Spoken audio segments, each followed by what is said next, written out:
Hey, my name is Chris Brennan, and you're listening to the Astrology Podcast. In this episode, I'm going to be talking about a deep dive into the meaning of the zodiac sign Cancer. And joining me today are astrologers Steph Koyfman and Acyuta-bava. Welcome, both of you. Thank you so much. Thanks for having me. Yeah, so this is the fourth entry in my series on the signs of the zodiac, where I've been going through each of the signs and doing a full 2-hour discussion where we really plumb the depths of the meaning and the symbolism of each of the signs. And in this series, I've been getting astrologers that have placements in those signs. That way they can speak to them a little bit more directly from their own experience a little bit, or draw on some of their own experience with that archetype. So both of you have some placements in Cancer, right? What are yours, Steph? I have Sun and Midheaven. Sun and Midheaven, that's pretty good. And it's a day chart, right? Mm-hmm. Okay. And what about you, Achu? Yeah, I've got the Sun and Mercury together in Cancer. Sun and Mercury. All right. That's also pretty good. So we got 2 sun sign Cancers. Well, so those are both of your resumes for this episode, which I think is pretty strong. All right. Well, let's jump right into it. So the first thing is I wanted to show just a diagram for those watching the video version of this, of the signs of the zodiac, and how Cancer is the 4th sign of the zodiac. We've already gone through Aries, the first sign in the tropical zodiac that follows after the spring equinox. Then we have the second sign Taurus, then Gemini, and then finally Cancer. So in terms of the stats for Cancer, this is the symbol for Cancer. The animal totem for Cancer is a crab, traditionally, and that's actually what the word Cancer means. It comes from a Latin term, which comes from a Greek term, which means the crab. So Cancer is a feminine or nocturnal sign because it's an even sign in terms of odd versus even. It's a water sign in terms of the elemental triplicities of earth, air, fire, and water. And it's also a cardinal sign because it falls right at the very beginning of the summer season. So the sign Cancer is ruled by the moon, or it's said to be the domicile of the moon. It's the exaltation sign of the planet Jupiter. It's the sign of the detriment or antithesis of the planet Saturn because it's opposite to Saturn's ruling sign of Capricorn. And then it's also the sign of the fall or the depression of Mars because Cancer is opposite to the exaltation of Mars, which is the sign of Capricorn. So those are some of the basic stats. I think the only other basic stat is from ancient astrology is in terms of the parts of the body.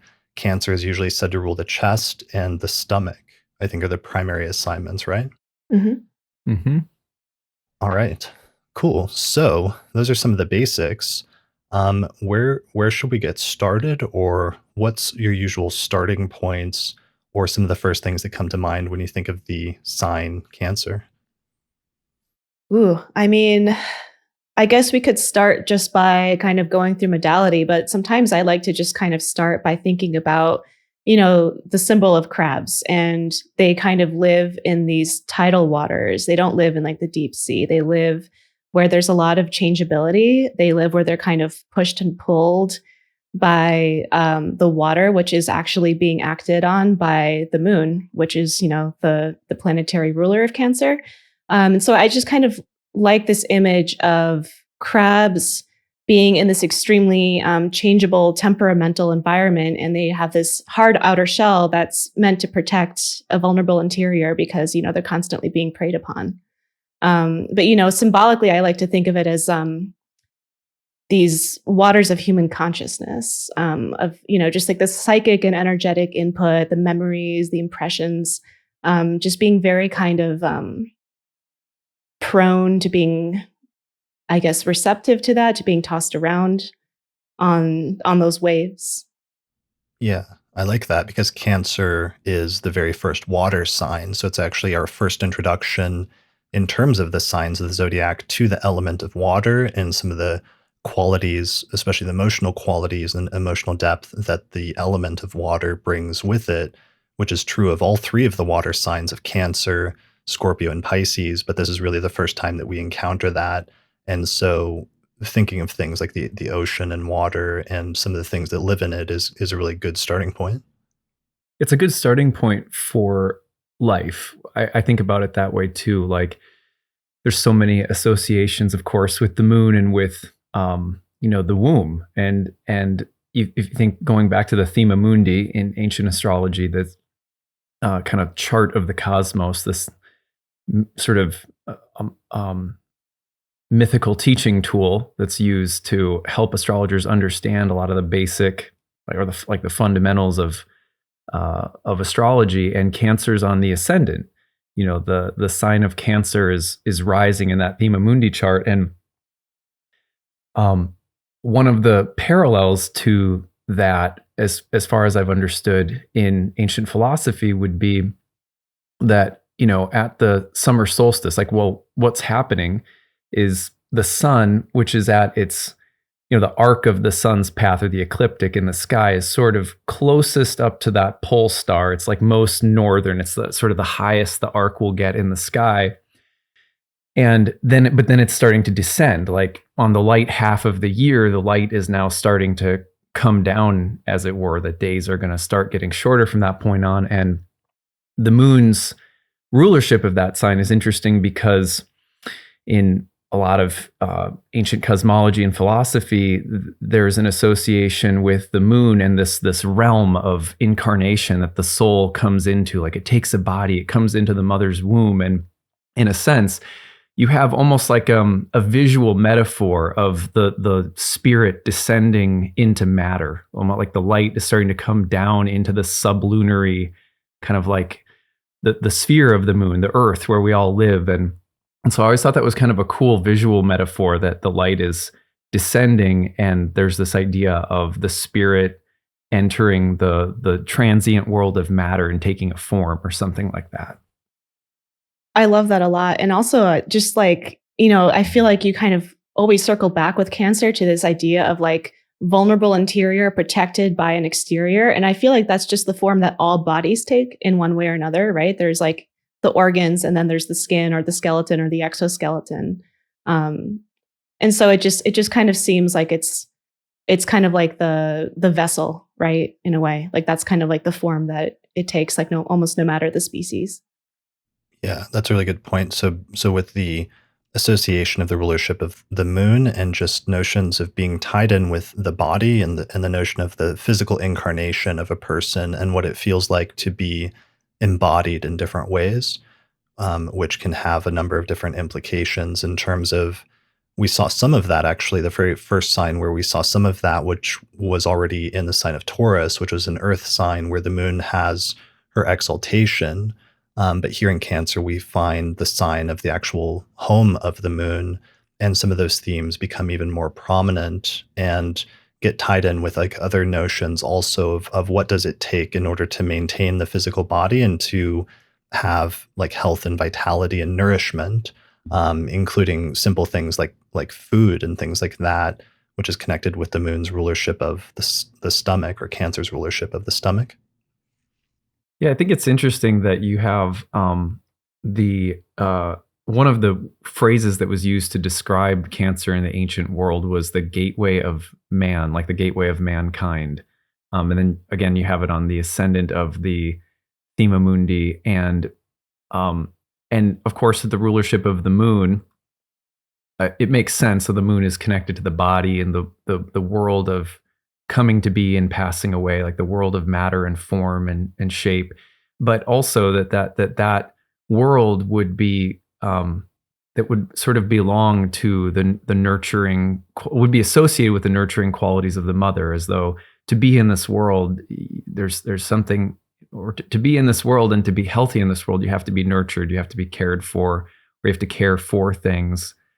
And I always thought it was interesting that there's this parallel with Cancer and that same quality of nurturing and memory, as a father with a couple of kids now, and watching, my wife's a Cancer rising, but watching, her mothering, and then, being a parent myself, it's so much of it is just about remembering things, like remembering what they need or their schedules, or so I've just been impressed by that, and how the if you think of the moon as this reflective light, it's reflecting the light of the sun, and there's in that reflective light, there's a copy, in a sense, of an original.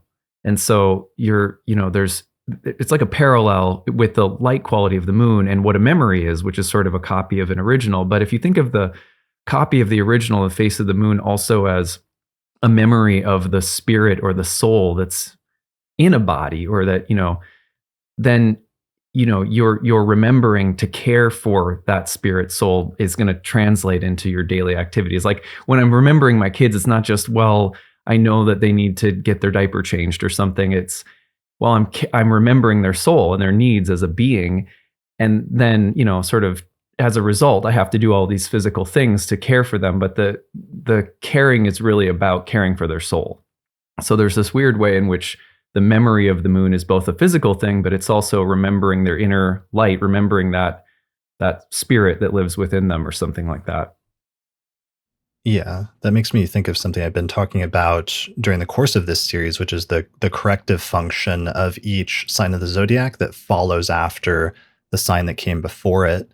And one of the things that we saw in the sign of Gemini is communication and information, and being able to remember the facts about something, or like report on something like a reporter would, sort of impassionately, I think is something that Gemini is really good at.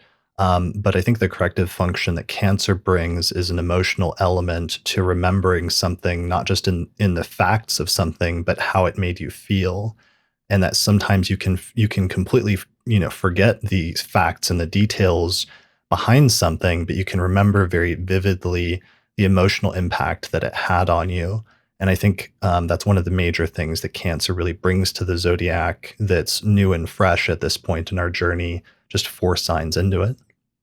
Yeah, and actually, I don't know if we're not really getting into like the dignity scheme, but it makes me think about how Jupiter is in detriment in Gemini, but exalted in Cancer. And so, I know that the Jupiter in Cancer exaltation is often kind of conceived as, everyone at the table gets fed, like there's enough for everyone. But I think, in terms of Cancer being a good memory keeper and a historian, there's that kind of association with nostalgia, with like things of the past, with history, with memory. And it just makes me think about how a body of knowledge is more complete when it's like well documented. There's like a history, there's a track record.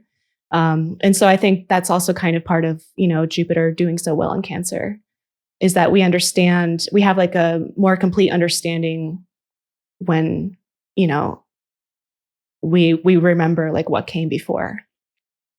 Yeah, so notions of also like ancestry and roots and origins in some ways through that connection with the moon. Also, and Jupiter having its exaltation there. I know Rhetorius in like the 7th century, he talks about Jupiter having its exaltation in Cancer because of associations of light and life and sort of vitality with that sign, and the opposite being Mars having its exaltation in the coldest and the darkest sign that follows after the winter solstice, which is Capricorn, and notions of both Saturn and Mars being there, and darkness and the absence of life or death being opposed to what Cancer represents when the light is sort of at the height of its potency at the beginning of the summer. Yeah, it makes me think of James Hillman, who's an archetypal psychologist, and he was kind of colleagues with like Liz Green, for example. They were both studying under Jung and so forth. And one of the things that he said, and his chart has been debated a little bit, if I'm remembering correctly. But I think he was one of his versions of his chart is a Cancer rising. He has different versions of his chart. Yeah, I think there's like 2 different versions of like that are like debated. Okay.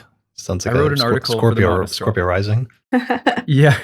I wrote an article a while ago for the Mountain Astrologer, and I remember like talking to his son and some other people, and it was like there was some debate about his birth time. But anyway, he said, real history is soul history.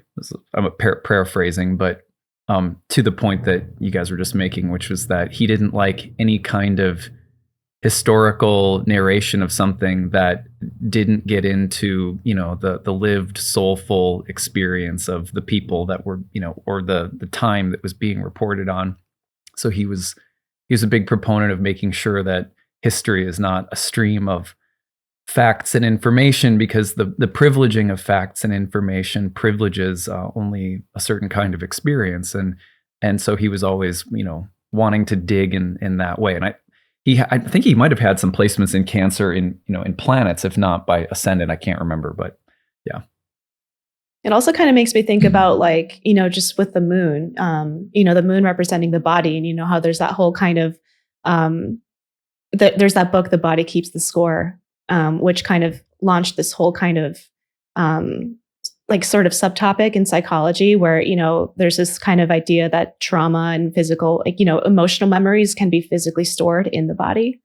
And so that I feel like that's just kind of like another facet of lunar things, Cancer things having a long memory. And also what you were kind of talking about, Judah, like the soulful embodied history. I think about how the moon translates light between planets in its own way. It's kind of keeping an oral tradition, right?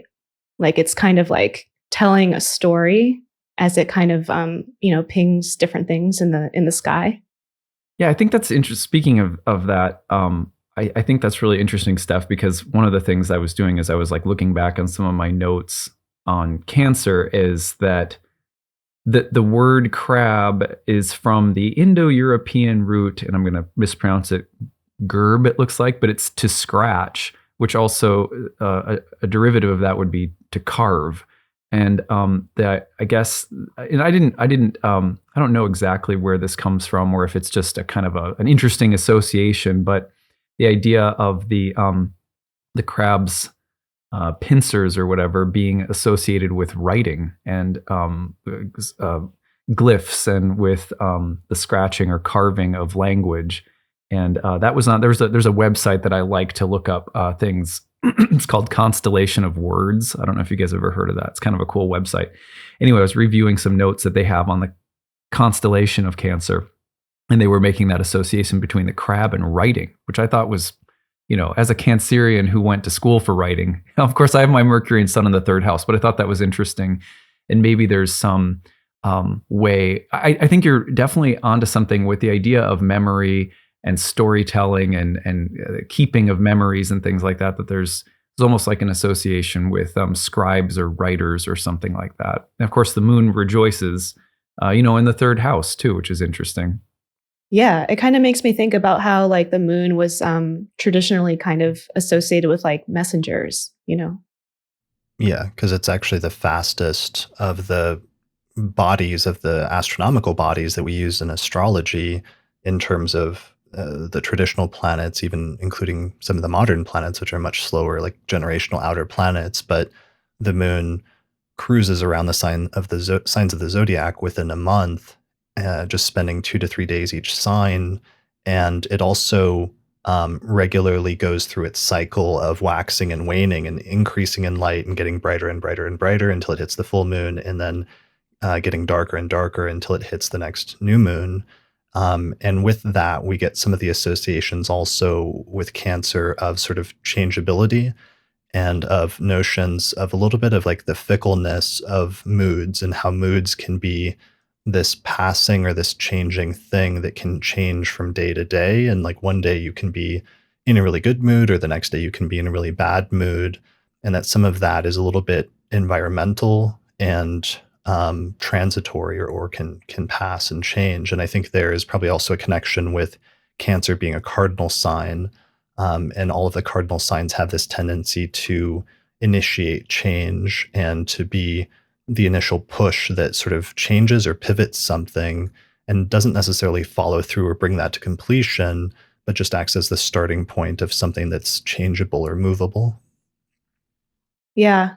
It kind of makes me think about how there's this sort of like prevailing stereotype of Cancer being kind of a crybaby. And I don't know. I mean, I don't know if it's necessarily that Cancers are sadder than everyone. I think that, it's more about having more comfort with emotions and with the full range of an emotional experience, and just kind of a willingness to go through that complete cycle to experience like the full range of, I guess, what it means to be like, a living being with feelings. And so, some of that can be sadness, but I think maybe if you kind of exist in a cultural environment that sort of prioritizes one set of emotional experiences over another, then it does kind of feel, like I think that people sometimes people are like, oh no, it's Cancer season, I'm going to be sad. And I think that if you're someone who kind of has that natively, then you're kind of like, well, that's okay, I'm going to be sad, and then I'm going to feel a different way.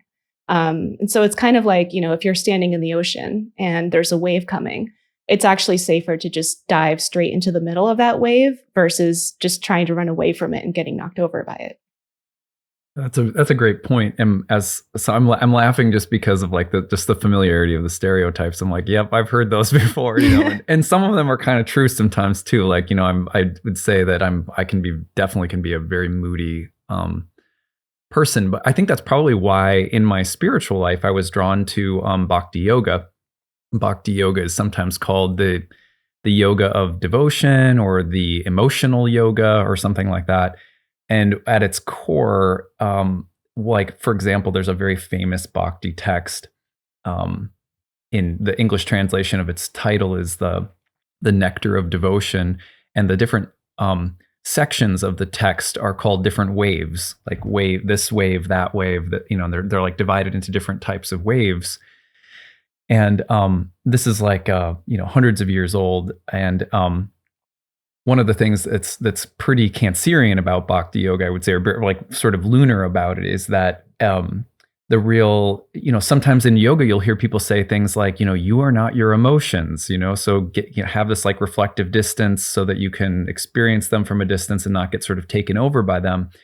And in bhakti yoga, in many ways, it's more about recognizing that they change and sort of identifying them as different moods of the divine. And so you're kind of learning to ride and incorporate all states of being, especially moods of experience, as aspects of the divine nature or something like that.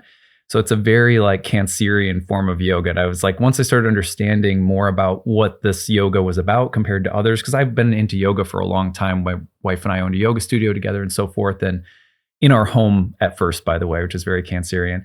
But we, as I started understanding more about bhakti, I was like, oh, this fits my personality. Like my religious psychology and my birth chart is reflected in the kind of yoga that I'm doing, which is all about, like what you were saying, just kind of like, oh, sadness is, from this perspective, if you can appreciate and stay curious about any emotional state, it's really beautiful. And I think that's something that I've noticed about some of my close Cancerian friends that I've had over the years too, or people with strong Cancerian placements, is that there's this like, almost like an artist can appreciate all the different colors or the negative space in a painting is just as important as something else, that Cancerians are often just really appreciative of the different fluctuations. It's like a mood ring. Oh, look it's beautiful how it's changing and things like that.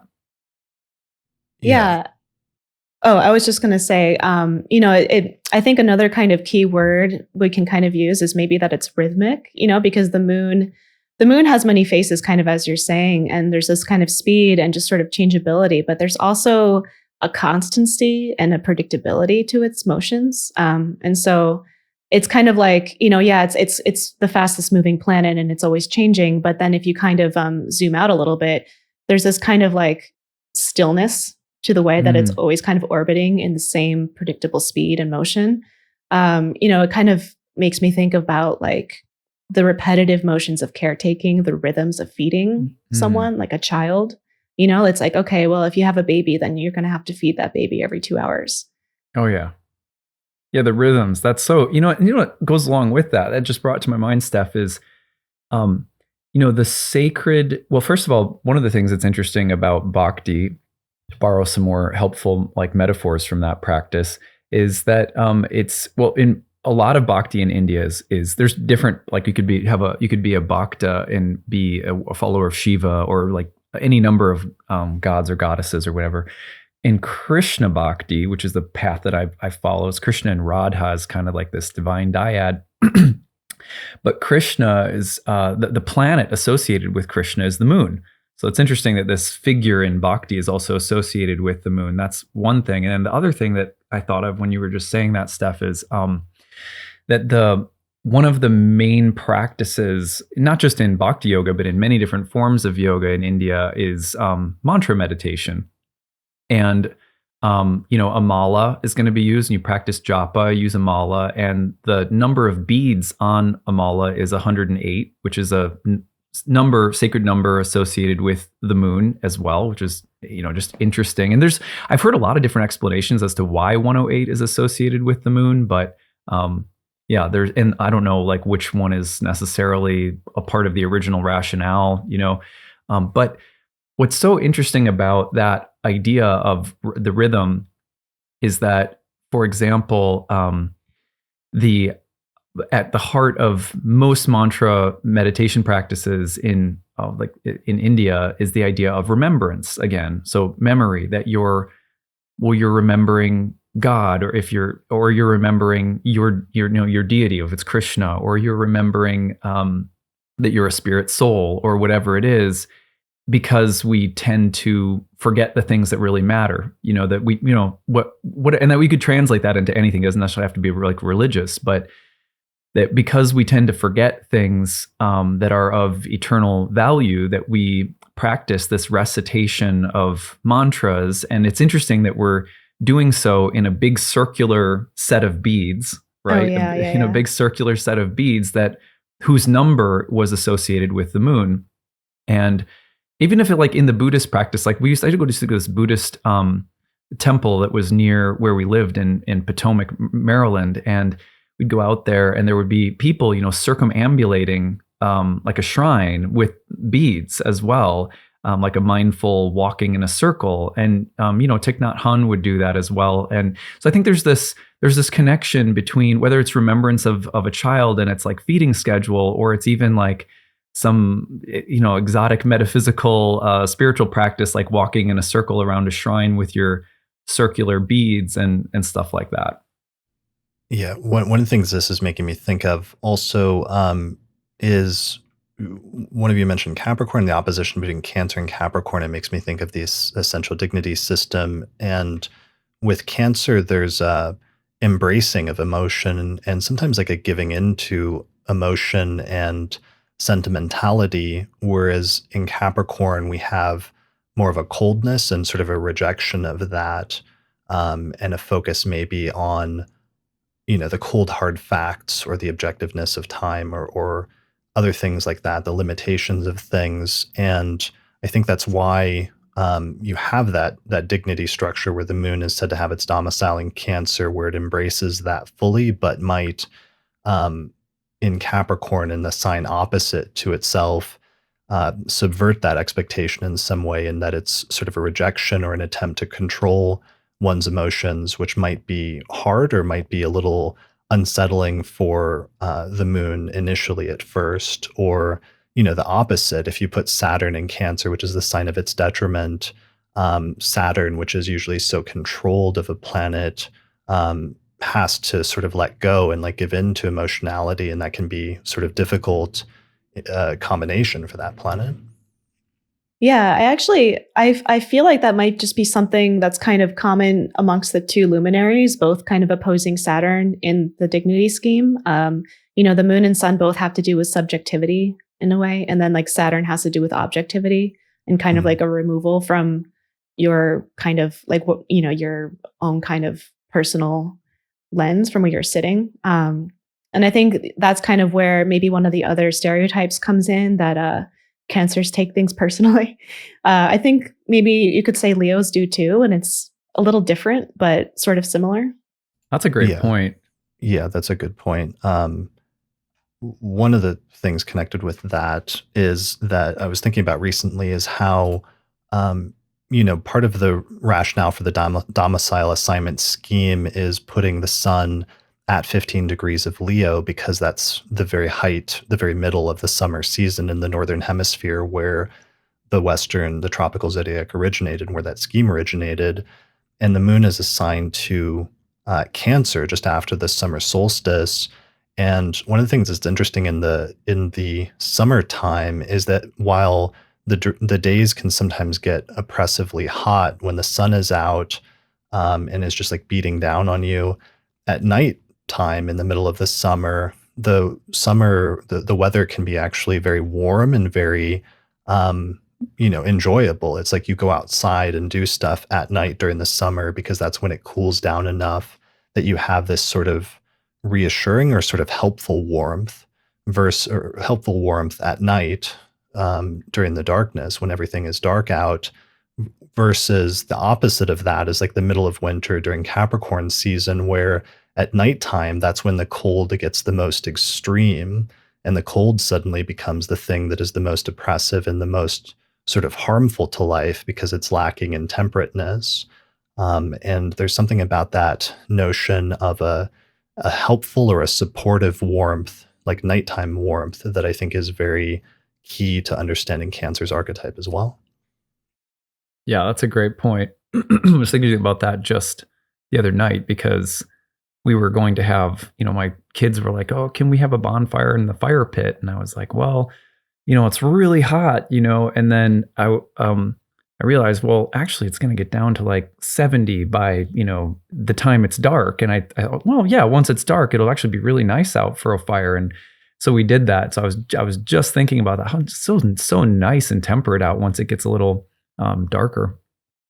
Yeah, so there's something there about both of those, both Cancer and Capricorn being nocturnal signs or feminine signs or whatever you want to call it, but having that difference between a sort of temperateness and a supportive warmth versus an excessively cold one, which harms life in some way or is sort of the absence of it in some sense.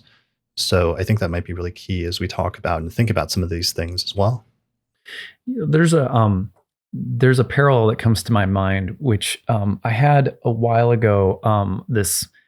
Did you guys ever read the Narnia Chronicles?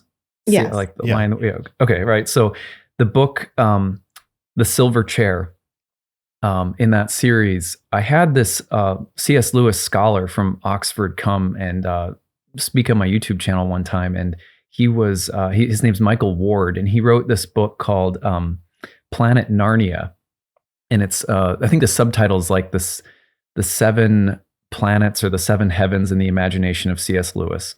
And his whole thesis is that people were looking for some kind of hidden, allegorical key to the Narnia Chronicles. Like it seems like there's allegories built into them, but no one could really identify what they were.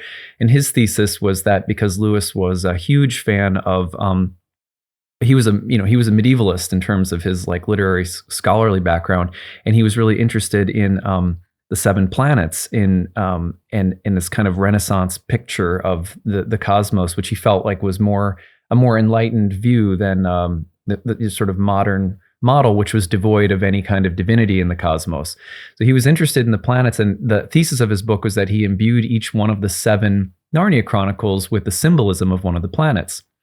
And his thesis and he outlines it in his book, and it's a really fun, like interesting presentation, especially if you've read the books as a kid. And the Silver Chair, according to his thesis, was the moon's book, for obvious reasons, the silver chair being a reference to the moon itself as the metal associated with the moon.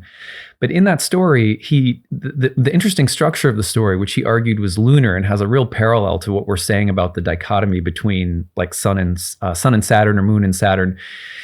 The beginning of the story, first of all, the story is with a heroine rather than a boy, and it's Jill is her name, and she starts off the story in Aslan's country, talking to Aslan the lion, which is this parallel for almost like a spiritual or almost like a Platonic realm, some kind of perfect heavenly place. And she's talking to Aslan, and Aslan's like, "You're going to go down into Narnia to have this adventure." But the air is like thicker down there and like denser than it is up here. And I'm going to give you these instructions to successfully complete this mission. But you're going to be prone to forgetting the instructions. So that he gives her like mantras to repeat. And he says, you have to keep repeating them down there because you're going to forget, because it's so pleasant and so lovely, but also the air is thicker and you'll be prone to forgetting or almost like falling asleep. And so you have to like keep repeating these instructions to remember the steps to the adventure to get through it. And so she goes down, and every step of the way, when there's a critical moment where one of the signs that Aslan gives her to remember the next step in the adventure comes across, she's forgetting. And then, I won't give it away in case you haven't read it, but it's this epic adventure where she's constantly having to remember and try to stay objective and in remembering the mission, because there's this tendency, because everything is so pleasant in the air, to like fall asleep. And that plays a huge role in this mission, which goes on and eventually takes her down into like caves down below the earth. And the first thing she sees when she comes out of the cave, having remembered the final instructions and so forth, the first thing she sees is the moon. It's really interesting. But the parallel that I'm seeing in this story, and Michael Ward lays out all of the lunar symbolism so nicely, is that there's this dichotomy throughout the whole story between this healthy form of remembering, like which we've been talking about, and also needing to stay objective, because the potential in this sort of sublunary Narnian spheres, that the air is so dense and lovely that you'll fall asleep and like potentially forget something that matters, that's this bigger overarching objective thing. That strikes me as a really maybe like slightly more positive way of looking at what Saturn also provides, in contrast to, say, the moon, or Capricorn versus Cancer.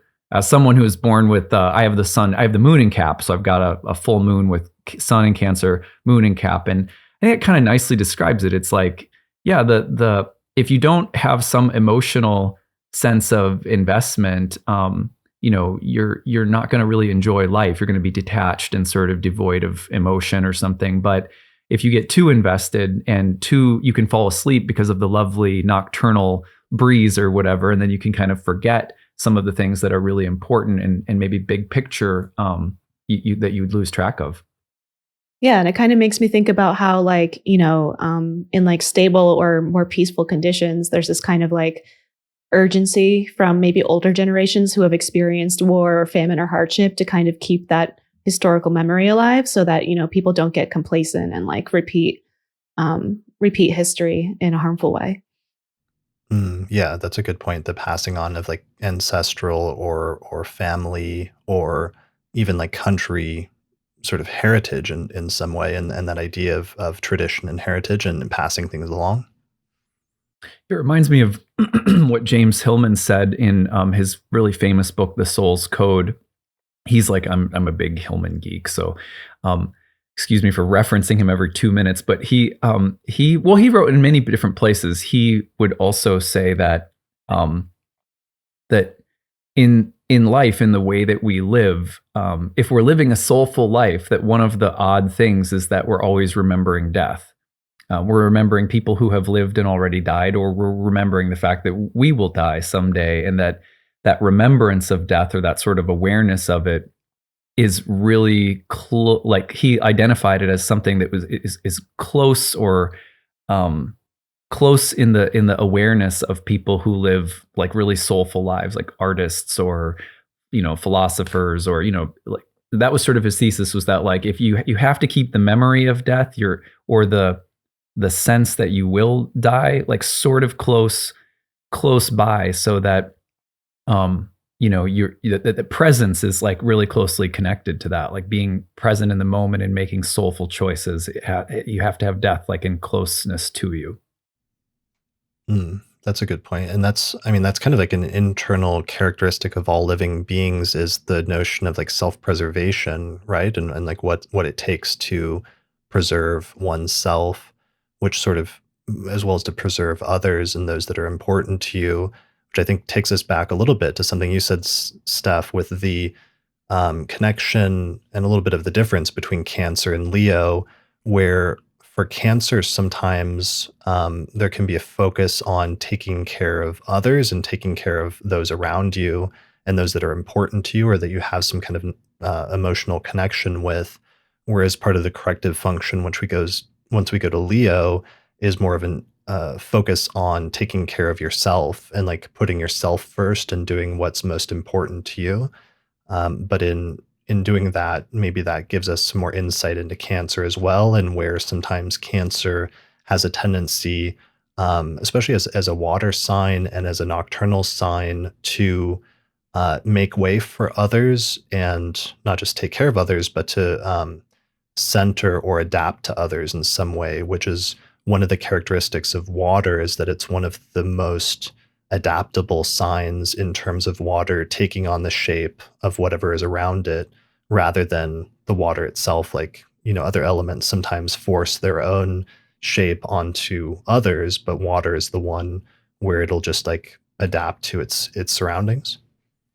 Yeah, I think, another way you can kind of understand like the Cancer to the Leo progression is that it's, Cancer, I think, it is about focusing on the interiority of your experience, and Leo is very much about the exteriority. And so I kind of think about how, like, it's the difference between receiving an impression and expressing. So it's like, the moon takes in light, the sun emits it. And so I think it's, maybe in Gemini, you were going out there and kind of just like getting like having conversations, having little bits of inspiration come to you. And then I almost think about like the Little Mermaid in her cove. She gathered all these things, right? And now she's inside of her cave being like, ooh, what does this thing do? Maybe it's a brush for my hair. You're just kind of inside your own little world. I think there's a lot of imagination that actually gets supported by this too. I think that's like kind of an underrated aspect of Cancer, is just how imaginative and creative it is too. But then in Leo, you're kind of like, okay, well, how do I express this? How do I just put it out there? Right. Maybe Virgo then refines it and is like, okay, well, maybe you can edit this down a little bit. Right. So you bring up imagination, which is a really good keyword for Cancer, and that also connects to another one, which is dreams, and the necessary and like healing or restorative necessity of the dream world as being another sort of lunar and Cancerian place that we access at this point in the zodiac, where you have to go into the dream state each night, both in order to like rest your body, but also in order to recharge your brain. And that there's something about that that's crucial to the maintaining of life. Yeah. And it, I think that there's also like another thing that I feel like doesn't get talked enough about with Cancer is just like the strangeness of Cancer. And I think it kind of goes to what you're saying, like I think what you were saying, Acyuta, before about how like you're receiving a copy. And it makes me think about how sometimes when you're looking at things in the night, like shadows can take on a strange form. And it's sort of about how like dreams themselves are kind of surreal and strange and ineffable in a way. I actually, like, I was thinking, okay, like David Lynch is like a famous surrealist, right? He has the moon right on the midheaven. And then I was like, I wonder what Salvador Dali has. He's actually a Cancer rising with a moon right on the midheaven. So I think that there's something to that about like just like the kind of surreal quality of the moon and the imagination and just like the parsing of the subjective experience. It comes to you in these kinds of strange visions that are a little strange. Like it's definitely like, Cancer is the one who's going to go and like wake up and tell all their friends about the dream they just had. And it's like, sometimes people don't care, but I don't know. I think it's interesting. Right. Well, and what's funny about that is it's incredibly hard to express to another individual the subjective impact that a dream had on you. Yeah. Sometimes, no matter how hard you try, you can never convey the emotional intensity or impact that had on you with words, because you're trying to convey something that was emotional and internal through something that's like logical and analytical, which is like putting it into words. And there's something that's not transferable about those two things. There's a state in alchemy that was like was called the silvering stage. You think about alchemy in terms of like a site. Let's consider it like a psychological metaphors, which may or may not have been intended by ancient alchemists. But you imagine that these different states are that they talked about in alchemy can be transferred, like Jung did, into like the individuation process or the psychological journey of life. And the silvering stage, which again would be the metal of the moon, and was also considered kind of a lunar stage of refinement of consciousness, has to do with being able to identify within the world of experience and forms the reflection of something eternal. And I think it's like dreams for many people are like almost like a gateway into starting to see or experience life as symbolic or archetypal in nature. I mean, if I think about the precursor to getting into astrology in my life early on, probably one of the earliest things would be like I was fascinated by dreams. I had a dream journal and stuff like that. But as we're going around the world, and I reflect often on like, what is astrology accomplishing for people in their lives psychologically or spiritually or whatever. And every day as you say, you take in like, a couple of your favorite astrologers on YouTube or Instagram or wherever you follow them. And they're reflecting on the transits every month or week or whatever. And it's that reflection. It's that act of reflecting upon something that is happening. We're looking at, say, a Mars-Pluto transit we just had like last week or whatever. And my daughter over the weekend burnt her finger pretty bad. And I was just able to, because of astrology, I was able to silver that moment, to borrow the alchemical language and psychologize it. Like I was able to see reflected in the burn on her finger, her actual flesh, and the moment of caring for her and everything, this planetary combination that I'd been talking about and anticipating and reflecting upon for like a week. And for the alchemist, that would mean that there's something of our experience that we're now able to see, not only in terms of its literal physical or like material manifestation, but it allows us to reflect upon it as something other, something else. And in that way, the world starts to be like this very magical lunar medium through which we're experiencing things. And I think that for a lot of people, I think that's one of the reasons that astrology keeps us coming back for more, is that it just makes your experiences very dreamlike. It makes your life very magical. And not that you always have to come to an interpretive meaning of it all. Like, I don't know why she burned her finger exactly, or whatever, but there was this, for me as a parent, like there was the literal level of concern. And then there was this very like, wow, there it is. There's the planet, and so to me, that all of that, the whole act of like reflecting on the daily movements of the planets feels like this very lunar sort of alchemical project. Yeah, definitely. And, beyond just also being kind of just like a gateway to dreams, I think that, the moon, Cancer, the moon is also very psychic and intuitive. And so it's not just like literally being able to kind of parse these symbols and these kinds of dream states, but also, sometimes being very kind of attuned to something beyond just like your own process, your own experience. And yeah, I mean, like there was like a brief time a couple of years ago when I had a devotional practice to the moon, and it was for a completely different reason. But one of the kind of unintended side effects is that I started having these like strangely psychic dreams, and like in the weirdest ways, just like super random, but like I can't even just explain like I had a dream and then like something happened like that same day. Or I had a dream about like someone doing a magic trick, and like he had a specific name in the dream. And then I woke up and I Googled, and there was a YouTube magician who was doing the same magic trick in a video that I saw in my dream. And I was just like, what is going on, Yeah, that makes me think of how astrologers tend to associate the planet Saturn with time, and Saturn having one of its domiciles in Capricorn opposite to Cancer. And maybe part of the connection there, the contrast and the tension between the two, is that when you go into the dream state, you're tapping into a realm that is sort of timeless, and some part of the universe that's like timeless in some sense, which in the one hand can connect you with the past and allow you to re-experience old memories or old connections with people that might be gone from the past, as if you were experiencing that in the present. But on the other hand, sometimes maybe that gets projected into the future, and you get that sense of having like a prophetic dream. Yeah, that's a great point. Yeah.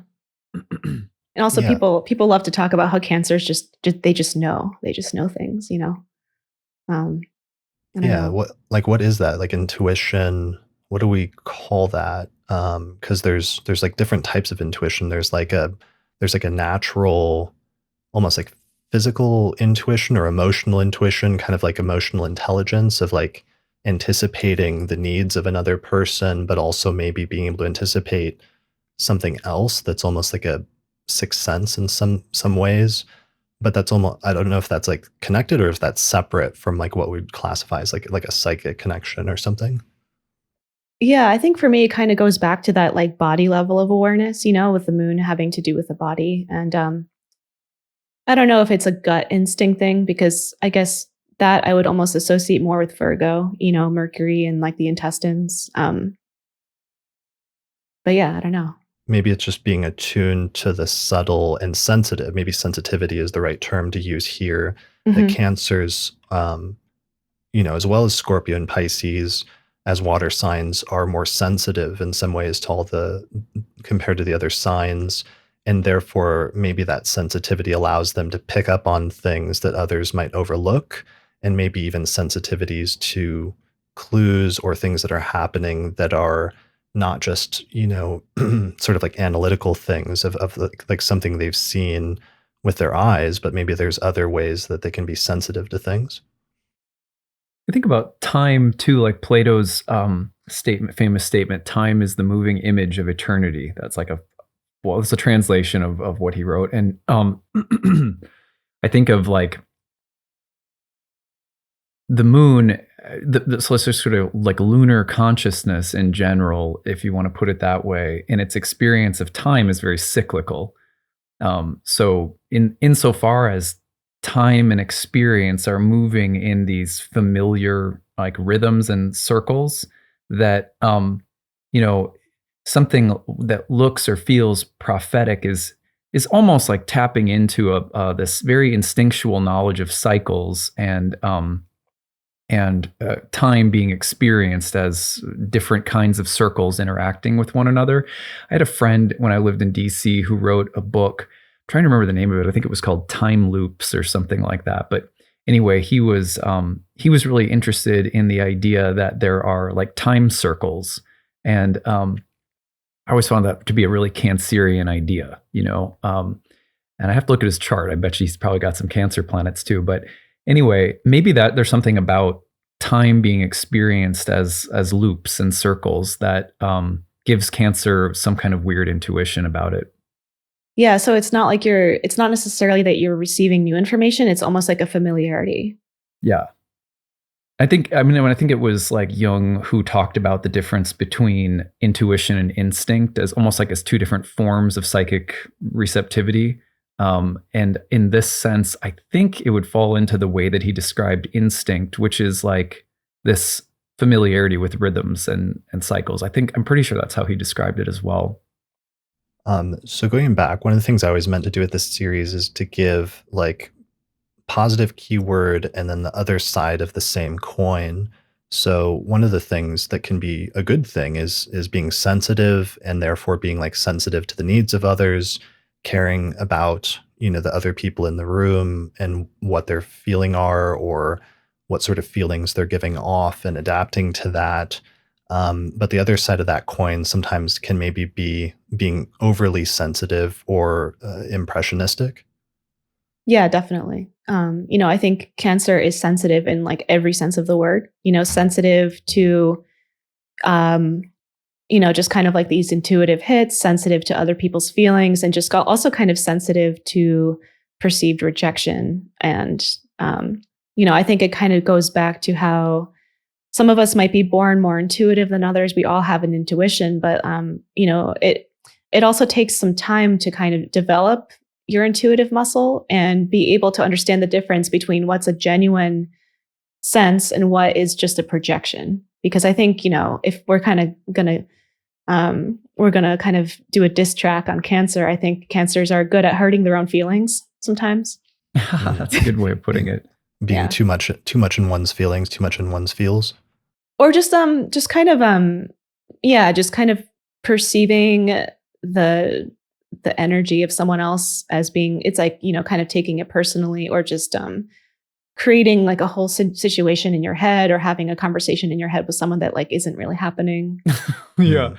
That's funny you mentioned that. My wife is an herbalist, and she's around a lot of herbalists, and I heard this one herbalist who knew something about astrology giving a talk about herbs and the associations with cancer. And I don't remember what the herbs were, but one thing he said about cancer that I'll never forget was, he was like, a lot of what you think you're perceiving in other people, what they're feeling or thinking, you'll be right on, but there's like at least 30 to 40% where you're actually making it up in your head.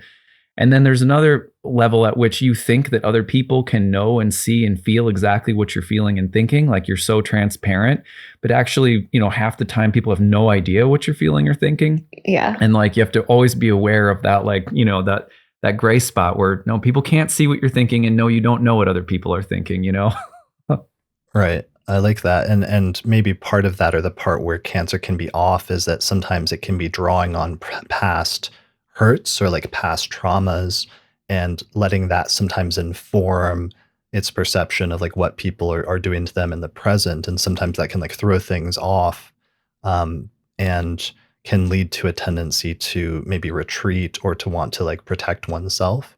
But what you were just saying, it also makes me think of, because it's like Scorpio also has that same tendency, but there it gets amped up into like full blown, sometimes like paranoia of, having a wall that has like 10 different pieces of paper with like strings attached to it, of the, that meme of people just like, coming up with full blown like scenarios in their head. Oh yeah. Yeah.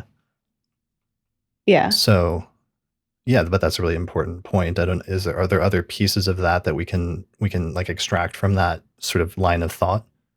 Yeah. I mean, I think with sensitivity also comes irritability. It's kind of going to that moodiness of just being like, like literally like everything just feels louder, like more like the volume is kind of turned up on like just a lot of sensations and experiences. And so that irritability and that sensitivity are kind of two sides of the same coin, I think. And it also just makes me think about like, the crustacean metaphor of a clam that gets irritated by a grain of sand, but then it makes a pearl around it. And then it's like, what is one of our common, in our vernacular, what's one of those common phrases? We say pearls of wisdom, which is Jupiter, I think. Oh, that's a great one. Yeah. That makes me think of one famous Cancer sun sign, which is Frida Kahlo. And she had Leo rising with the sun in Cancer in the 12th house, conjunct Neptune and widely conjunct Jupiter, but also opposite to a kind of tight Mars-Uranus conjunction in Capricorn in her 6th house. And how you using that clam analogy made me think of that, just because she went through and suffered some pretty serious like hardship and tragedy in her life, especially in terms of like injuries and struggles with her health. But then out of that, she was able to draw on and have tremendous like creative potential in order to create really beautiful works of art. Yeah, that's a great example. Yeah. So, all right. So that's a good line of thought. I like that. Sometimes I compare the signs to other signs of either the same modality or the same triplicity. And we started comparing a little bit to the same triplicity with Cancer and Scorpio. Are there other things that come to mind for each of you that are similarities but differences when it comes to comparing Cancer and Scorpio? I think Cancer is more defensive and Scorpio is a little bit more offensive. Like it'll attack, whereas Cancer will kind of retreat unless like really kind of pushed into a corner, or like, defending its young or defending people it cares about. Right. So Cancer has a tendency to protect, whereas Scorpio's tendency is to protect by going on the offensive first if it like sees a threat. I feel like there's when I was in DC, I did quite a few readings for people who worked in the government, obviously, right? In the DC area, and I worked with a lot of people who were in the military, cybersecurity, and the Defense Department who were Scorpios or had really strong Scorpio placements. So I feel like there's this real protectiveness to both signs as well, though that it's different. I'm having a hard time. It's like, yeah, it's like a different quality of defensiveness, and I'm trying to figure out how to describe it, but I'm struggling. Scorpio is like spying on the enemy, and Cancer is building a bunker to keep everyone safe. That's nice.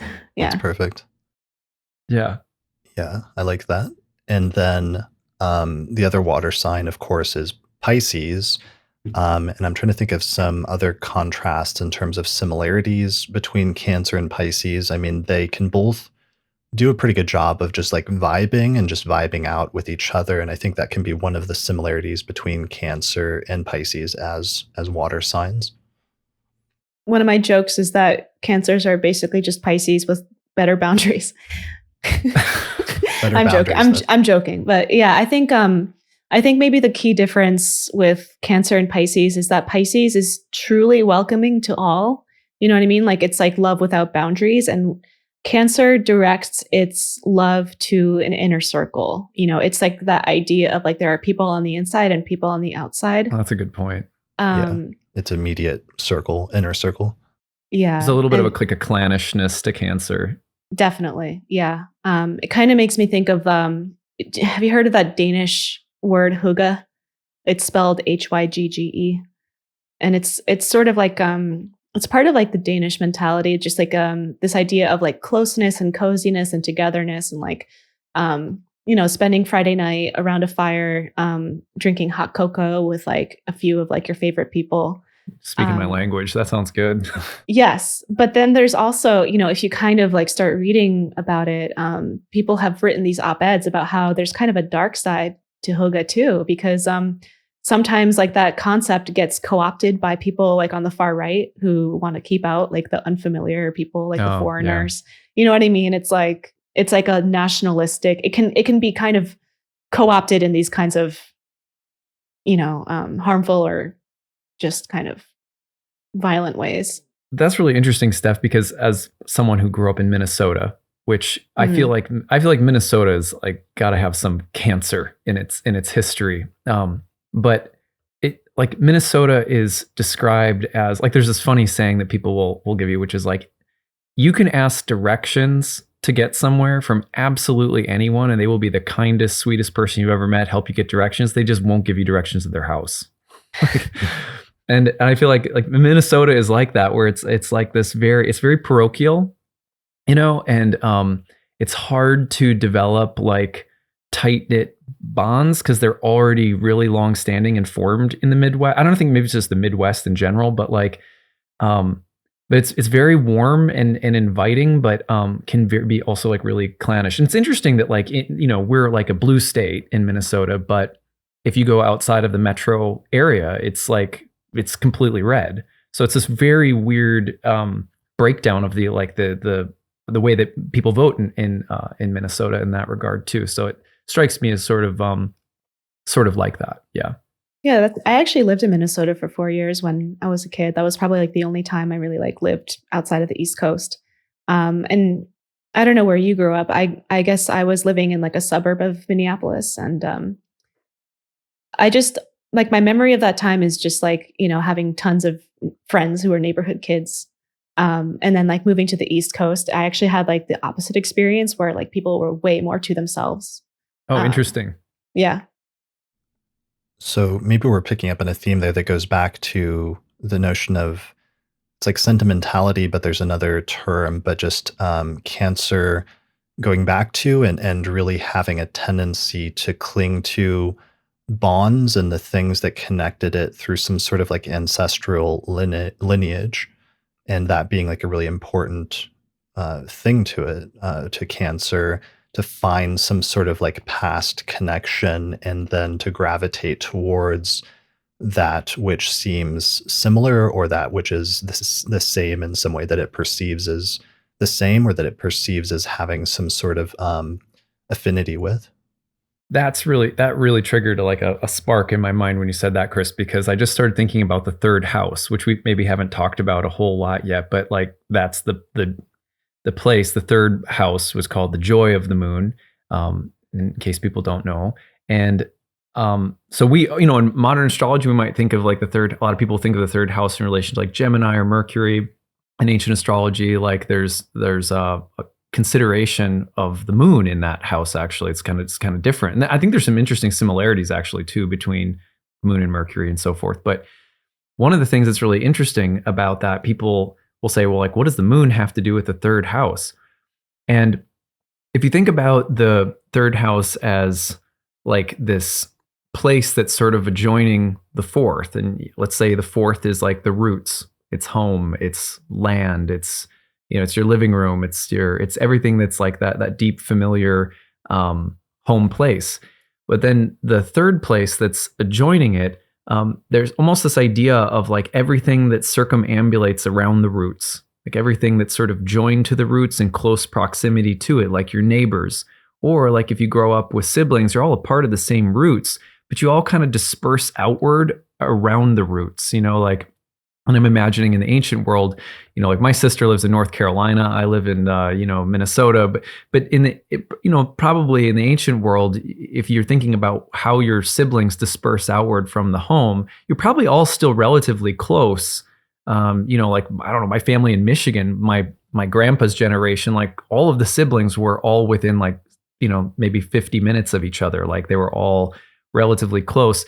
So you think of the third house as everything that kind of adheres to, like the third house is sort of adhering to the fourth. It sort of adheres to or circumambulates around the roots. And there's something really lunar about that if I think about it in that way,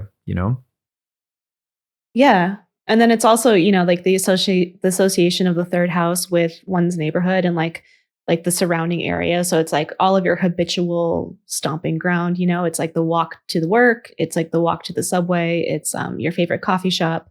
Also, the third house being associated with like daily ritual and praxis. Yeah. And so again, you're kind of going back to repetitive motion. And devotion, that quality of like, yeah, that's great. One of the keywords, I put out a poll just asking people what keywords they associate with Cancer on Twitter. And one of them that people mentioned was soft and also shy. And I thought those were really interesting keywords. Because in the Yavana Jataka, in the early Indian tradition, instead of assigning the odd and the even signs to gender, saying masculine or feminine, or instead of saying diurnal and nocturnal, they said that the odd signs were hard and the even signs were soft. And it's kind of an interesting distinction here when it comes to Cancer, because Cancer as a nocturnal sign and a water sign does have this like soft quality to it. That can be applied on many different levels of the idea of what is soft in your life and the way that comes off, as opposed to those things in your life that are kind of abrasive in some way. Yeah, that's a good point. It goes back to that visual metaphor I think Steph said earlier, which was, or I can't remember who said it now, but if you think about the nocturnal space and the quality of light, you're thinking about kind of like when the moon's out, oftentimes, depending on how bright it is, you're getting a mixture of starlight and moonlight. So there's this feeling of the sky being like a village of lights, or a community, or a city, or it's many though. It's many, and the light quality is very much more. There's much more fluidity between things. Like the difference between the tree and the rock is more fluid. In the daytime, it's like that tree, that rock. So there's something about that nocturnal space where everything sort of swims together, and I think that's probably where some of the idea of the softness comes from. It's interesting to note that the moon would also be related with like the voters or the city or the village, or things that have to do with like the something more of a collection or something like that. Anyway, I'm starting to go off, but yeah, the softness comes to mind with the nocturnal light quality. I love this. That metaphor of the village of lights is so good. Yeah, I like that notion of softness, because you're right. In the day, if you like go out at noon and stand outside, the sun, when it's hitting you, has this really abrasive, intense quality. versus if you go out at night during a full moon and the moon is in the middle of the sky, you're still getting that light, which is important because that's kind of like just like the center of the solar system, and light, it plays such an important role for life in general, and all plants, grow as a result of life.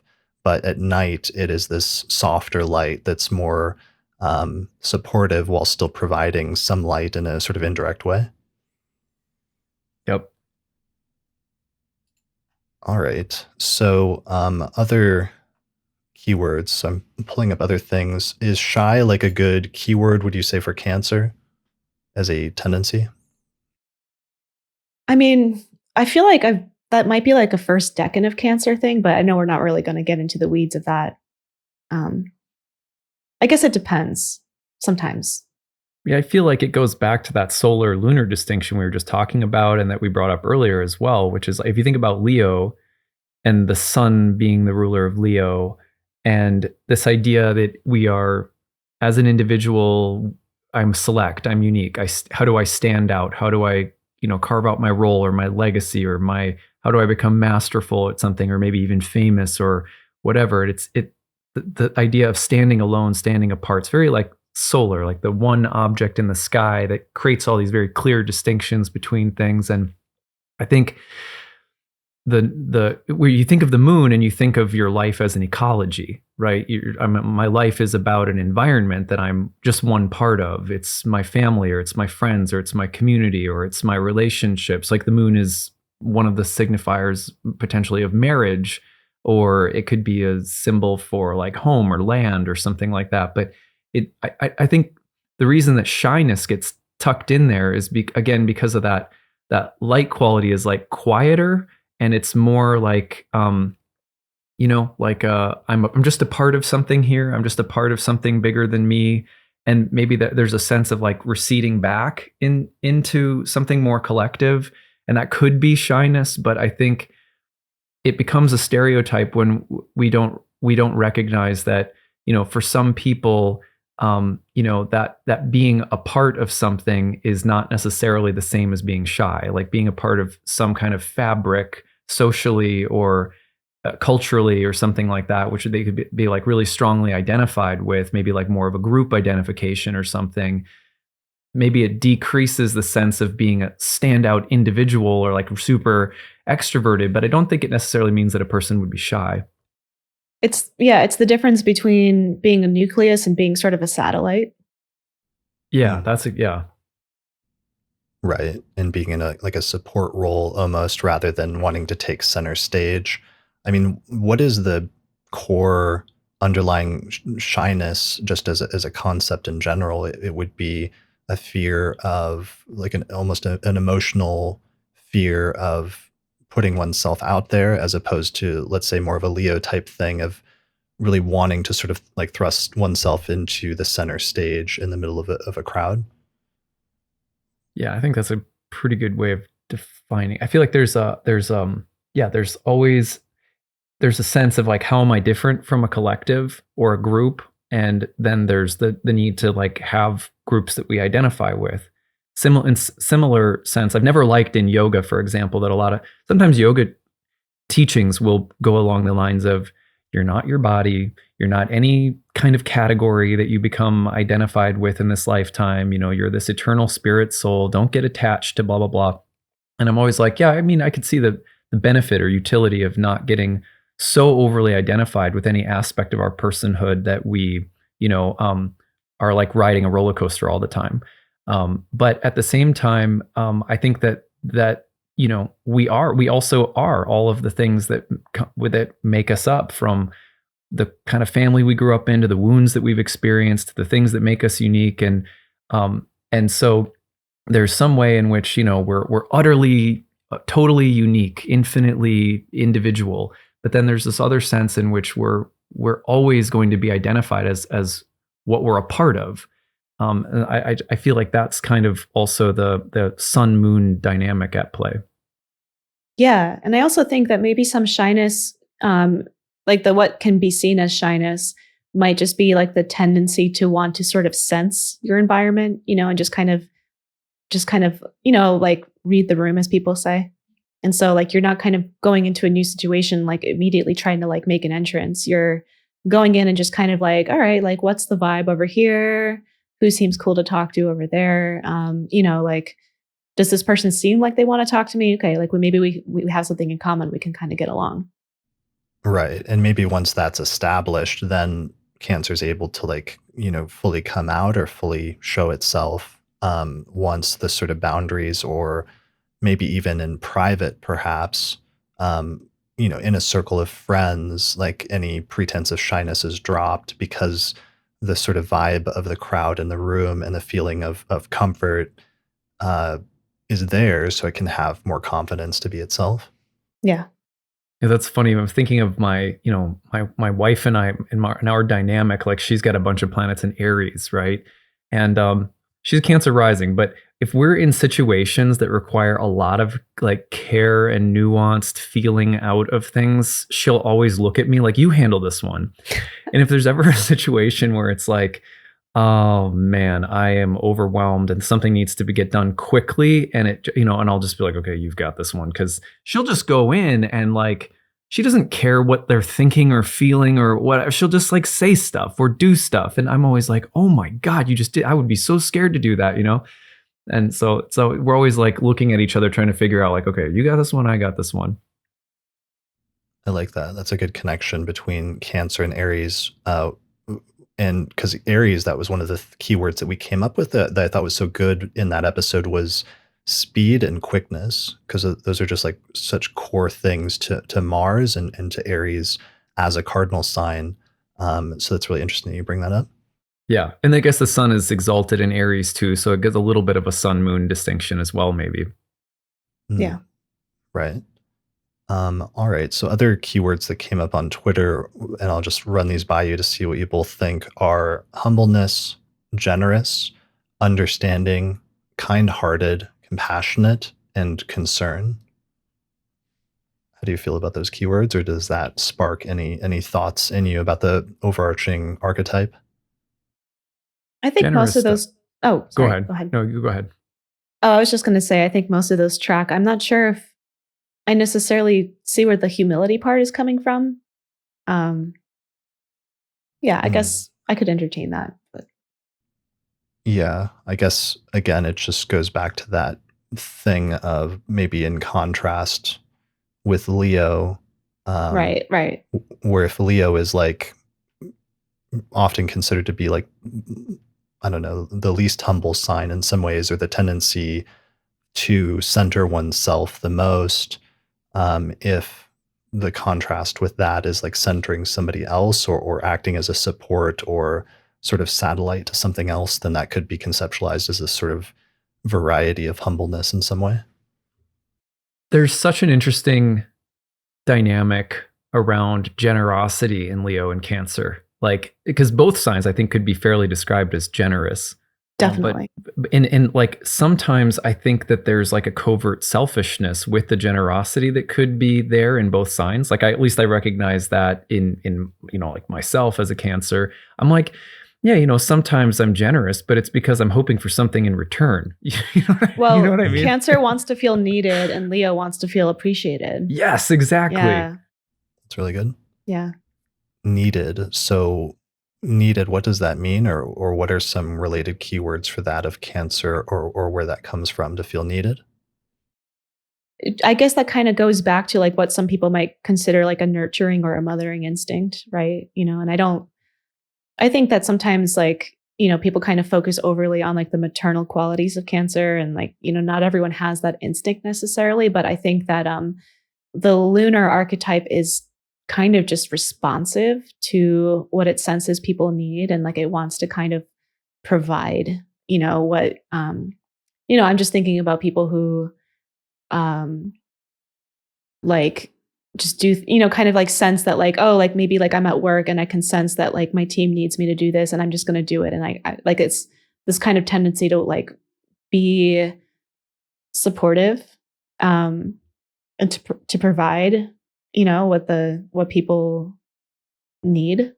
Yeah, to give sustenance to something maybe is Yeah. part of the like overarching thing. And there there can be kind of a similarity between Cancer and Virgo, which is the next Yeah. nocturnal sign after Leo, where Virgos can also be like really helpful, especially in terms of, doing like day to day things or mechanical things that they feel like, or playing some sort of support role for another person. And we see something similar here with a lot of the nourishing and giving sustenance keywords for Cancer.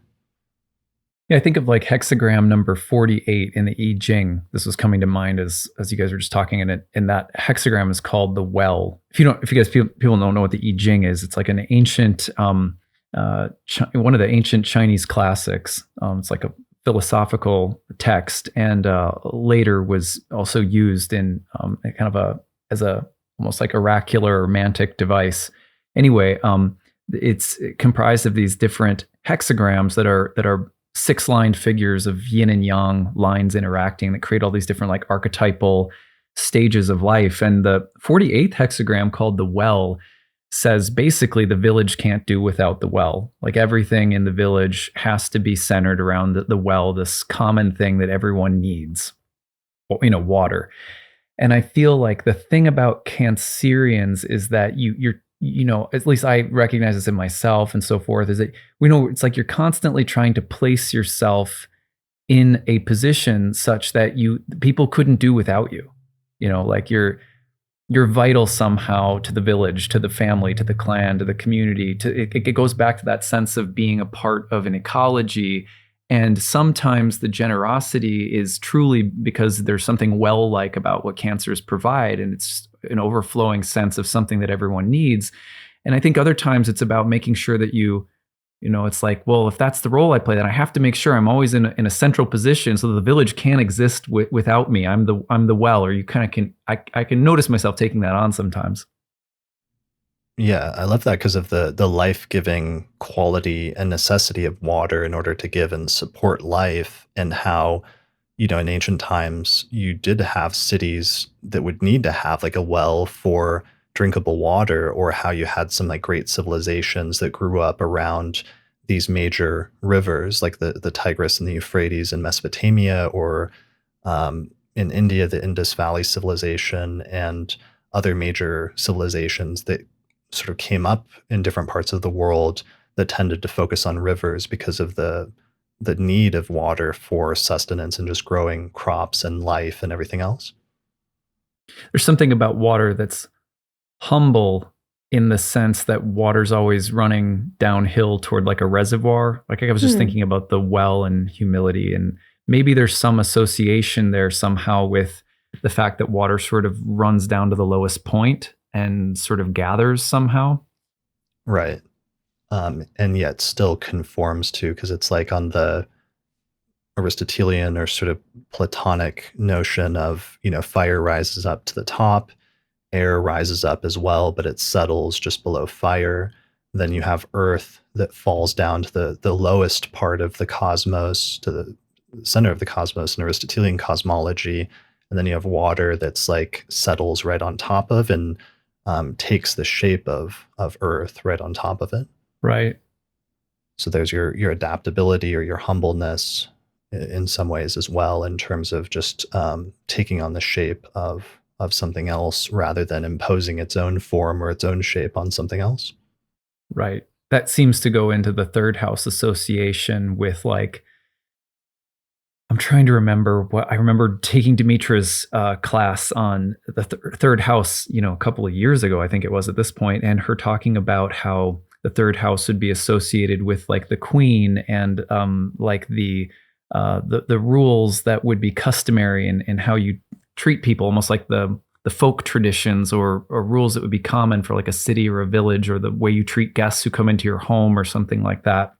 And there's something like very the idea of the water collecting down at the roots and forming with the earth. It has this connection to like things that are folky, or and who was it? I think it was even like, I'm trying to think of, it was Joan Baez who had like the sun or moon in Cancer in the third house, I think it was, or I might be messing that up, but she has a third house sun or moon, and she was at the she's often attributed with being one of the pivotal figures at the folk roots revival music, or folk roots revival, I think it was called. It was like a, folk music revival that she was part of. Okay. So let's see, other keywords, just going back to my whole Twitter list. We've talked about a lot of the positive ones, and like one of the ones I always want to keep it balanced without like trashing any one sign, but I'm looking for some of the more challenging keywords that people submitted. And one of them that they mentioned was avoidant, defensive, and sometimes clingy was another keyword that people submitted. And I'm not always saying that the keywords from Twitter are like, the best, and final word on the subject of astrology and significations, because sometimes the general ideas that people have floating around of certain signs are not very good in pop astrology. But how do you feel about those three, or does that like raise any thoughts in you? Yeah, I mean, I think I think this might be most true for the Cancer rising experience, but just thinking about how, derivative houses work and like the sign relationships. Cancer rising has Saturn ruling the 7th and the 8th house. And so my take on that is it's sort of like till death to us part. It's like you kind of take the loyalty to an extreme. And so like it's these kinds of like forever bonds, and so I think that could be interpreted as being kind of clingy because, I think, I don't know, it depends. Because I think on one hand, Cancers do take their intimate relationships very seriously and they kind of want to maintain them over time. There's also something that I've personally observed with Cancer energy, I guess, where I think when a Cancer is done with someone, like they're really done, like I've heard that kind of referred to as like a door slam.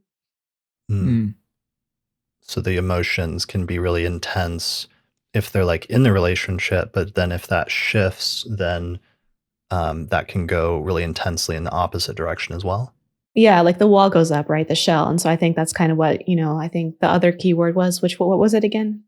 Let's see, avoidant and defensive, and I think clingy were the three that I just said. Yeah, it's like, I guess like it's like, are you in the inner circle or the outer circle? Like that's going to kind of define your experience with, I guess, Cancer. Right. And it may be hard, if not impossible, to like get back in the inner circle if you've been shut out. Possibly, yeah. There's something sort of like, if you think almost about the sublunary sphere in the sort of Platonic sense, like the allegory of the cave and the prisoner being sort of enamored by the shadows on the wall. And then let's say, this prisoner in the Platonic allegory of the cave gets out of their bonds and leaves the cave and sees the light of the eternal forms and so forth. He goes back in the cave and he's trying to get tell the other people, hey, did you know that there's this place outside of the cave? And, Plato says that the prisoner has to be careful because the freed person has to be careful going back into the cave because the prisoner's being disturbed could like kill him. You think about like the very Platonic movie, like The Matrix, kind of a similar, like almost like Platonic type of movie. And so I think there's something about just from the ancient philosophical, like Platonic sense of being, we're attached to bodies, like the spirit soul, if you think about it in that way, is like attached to a body. And we don't like things that disturb our attachments in physical sense, like whether it's your morning routine and something as simple as that, or the bonds you have or whatever. There's something about this world that like it works and it's enjoyable in some ways because you form all these like bonds and attachments. But then there's something inherently about bondedness itself that clings, like it's something clinging to something else, or just like the light of the sun is sort of clinging to the moon somehow. There's something about that level of attachment that's sort of fundamental. So it makes sense that the shadow of it would be sort of this inability to let go, or it's trouble with like detaching. Yeah. Also maybe like romanticizing the past, Yeah. That makes sense. So bondedness really would be a core keyword because that then ties together several different of our like archetypal trees that we're branching off from our overarching archetype. I like that. So bondedness, and then the downside of that could be having an overbondedness when it's too much and trying to hold on too tightly to something when somebody else is like, maybe it's like the first date and you're like, professing your like undying love for somebody. Maybe it's a little bit too quick. Yeah, I don't know. I think that a lot of the kind of like negative stereotypes of Cancer, you can kind of trace that back to like one of the unique things about Cancer is that it's the only sign where both malefics suffer like a condition of detriment or fall. And I think a lot of that has to do with the fact that like, Cancer as a whole prefers to coddle, like it doesn't want to deal with like things being harsh or unpleasant or tough.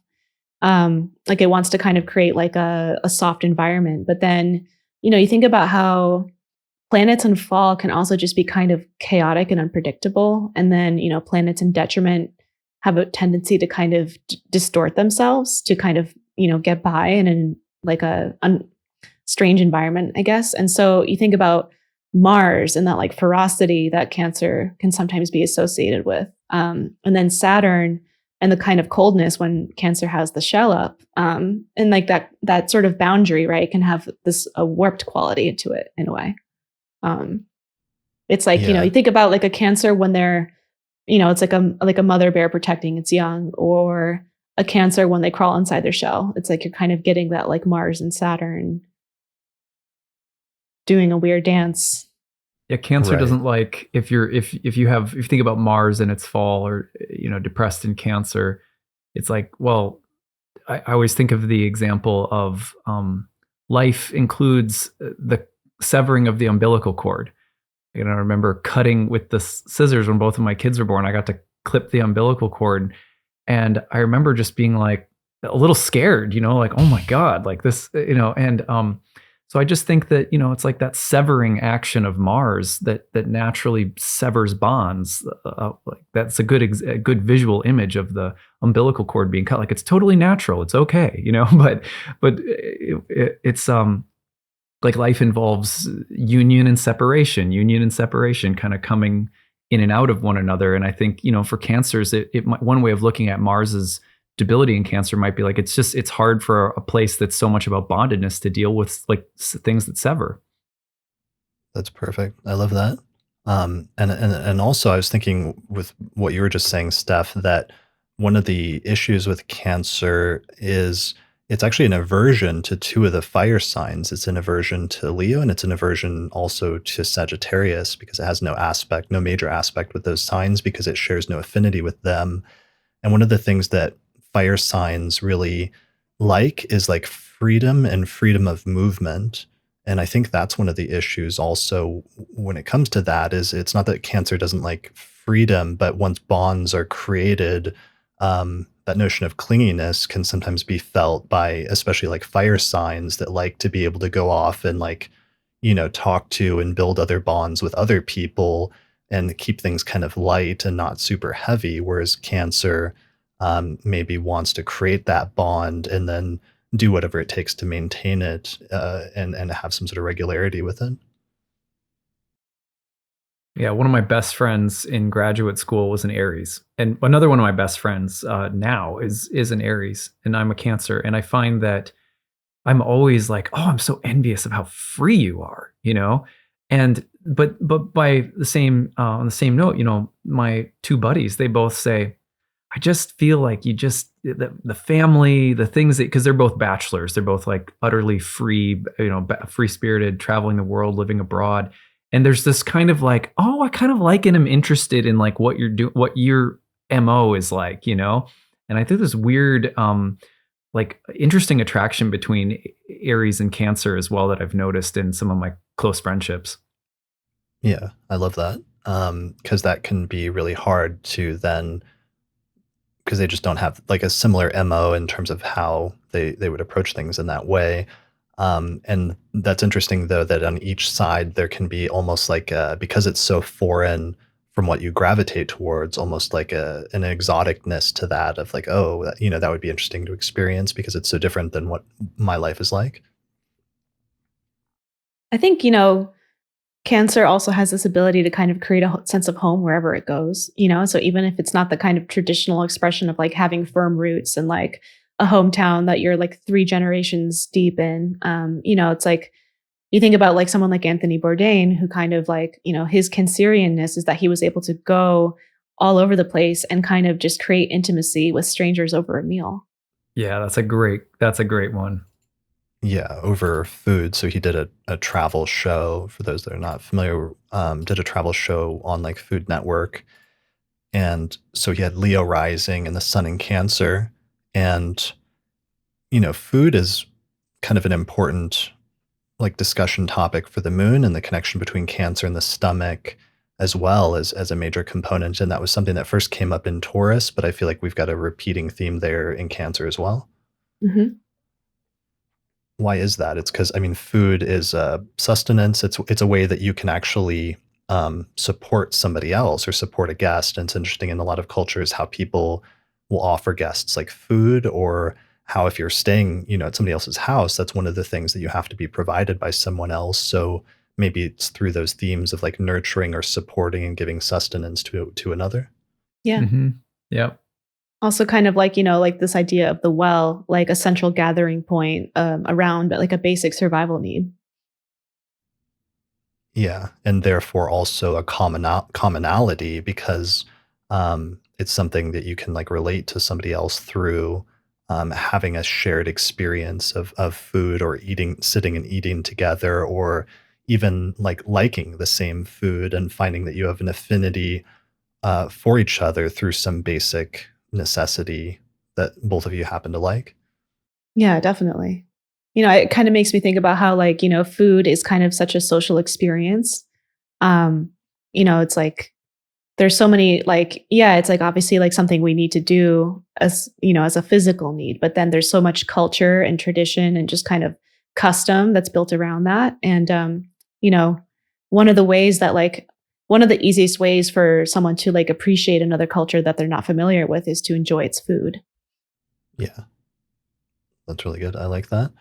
Are there any other major instances or people with Cancer placements or like famous celebrity charts that either of you can think of that are examples that come to mind when you think of Cancer?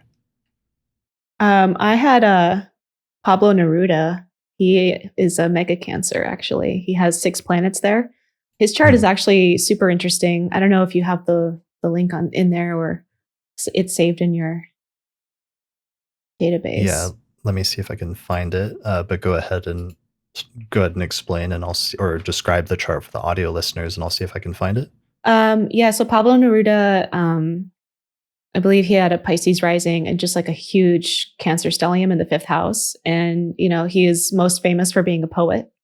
And the quality of his poems, like he had, other things, like he was kind of involved in politics and communism at one point, but he kind of, like his legacy was really just in that the poetry, and like specifically love poetry. I guess it's like the 5th house quality. Like some of those poems were erotic in nature. They also had like this like element of surrealism to them. Again, kind of going back to like the association with images and dreams. But like a lot of his poems contained, it was like he was drawing on these memories of his love affairs and memories of his homeland. Um, and I found like something he said one time. Neruda said that it was through metaphor, not rational analysis and argument, that the mysteries of the world could be revealed. That's interesting. That would tie in very nicely to Hemingway as well. Often cited in relation to that idea that the beauty of the iceberg is that so much of it lies beneath the surface, submerged, and a lot of his prose, and his stories were like very common. Like a lot of his stories were about simple themes, like you think of The Old Man and the Sea, and lots of others too. But you know, so much of his prose were like very simple, and simple, short sentences, but there's so much there as well that was suggestive, or that you read his prose and it doesn't, like, you're reading short, simple sentences, but it doesn't feel like it evokes a lot. And I think there's something very lunar about that as well. So here is that first chart that you were just talking about a minute ago, Steph, Pablo Neruda. So he has Pisces rising and the Sun, Moon, Mercury, Venus, Mars, and Neptune all in Cancer in the fifth whole sign house. That's pretty impressive as far as Cancer stelliums go. Yeah, I feel like he's like a mega Cancer. Right. Yeah, I can't think of any. I don't think I have any bigger Cancer stelliums than that in my database at this point. And then you just mentioned Hemingway, and here's Hemingway's chart, which was Virgo rising and the Sun and Venus in Cancer in the 11th whole sign house. Interesting. He also has the moon in Capricorn.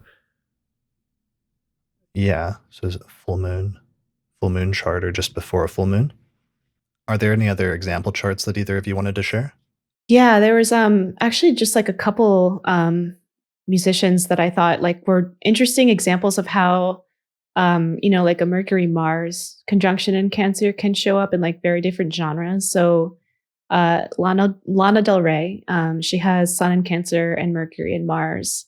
And I think that she's kind of an interesting representative of the archetype. Like a lot of her music is just very wistful and fragile. Like it has this kind of like vulnerability and like lovelorn quality to it. But then, as the Sun in Cancer, like with the Sun ruling her midheaven, part of her like brand, I guess, as a musician is like this visual identification with like old Hollywood and Americana, which I think is kind of interesting because, the US is a Cancer Sun too.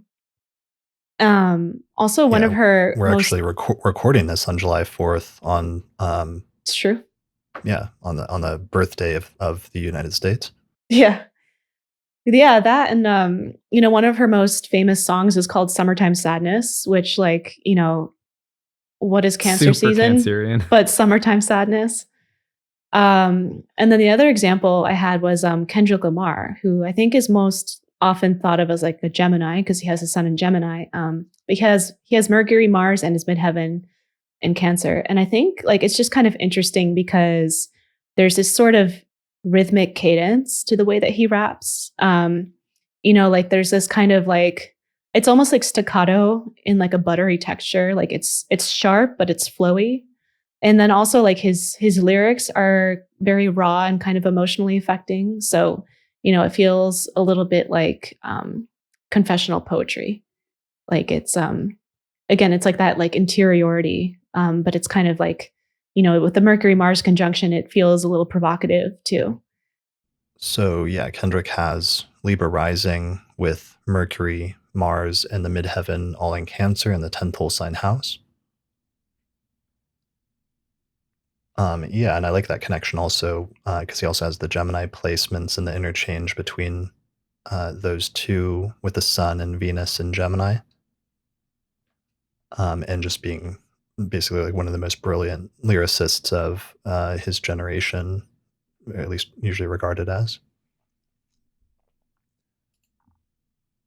All right. So, and you said you had one other point to make about Anthony Bourdain as well. Oh yeah. I mean, I think he's one of my favorite Cancers, but like, like I think the obvious kind of association is like, yeah, he's like, someone who's like basically like a food travel personality.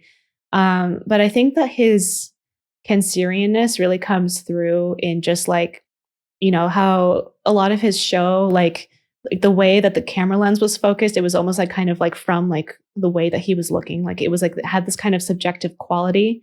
And I think what really kind of comes through is his care and his respect for the humanity of his subjects. And so he was someone who, like, I think, like, really stood out because he wasn't afraid to show genuine emotion on camera. And somehow, like, it never felt gimmicky or scripted when he did it. Because, like, how some people try to do that and it's like, oh, look at what a good person I am. But I think that there was something like very authentic about that. And authenticity, I think, is a good word for Cancer, because that was also something that was how he initially got famous, is through his book, Kitchen Confidential, where it was like he wrote a book talking about sort of the secret life of professional chefs and sort of like letting you into that world or letting you in on a secret in some sense. And in that way, just sort of told it how it was and was much more authentic about things, almost to the point of being blunt, but there was something that was really appealing about his authenticity in that way. Yeah. Yeah. So you mentioned like Lana Del Rey's song "Summertime Sadness," and I don't know if we got into the sadness part as a keyword. I know we've talked about like emotions and like sentimentality and things like that. But sadness might be an important keyword for Cancer in being tied into some of those emotional keywords as a potential, a downside, but also a positive side at the same time of the archetype.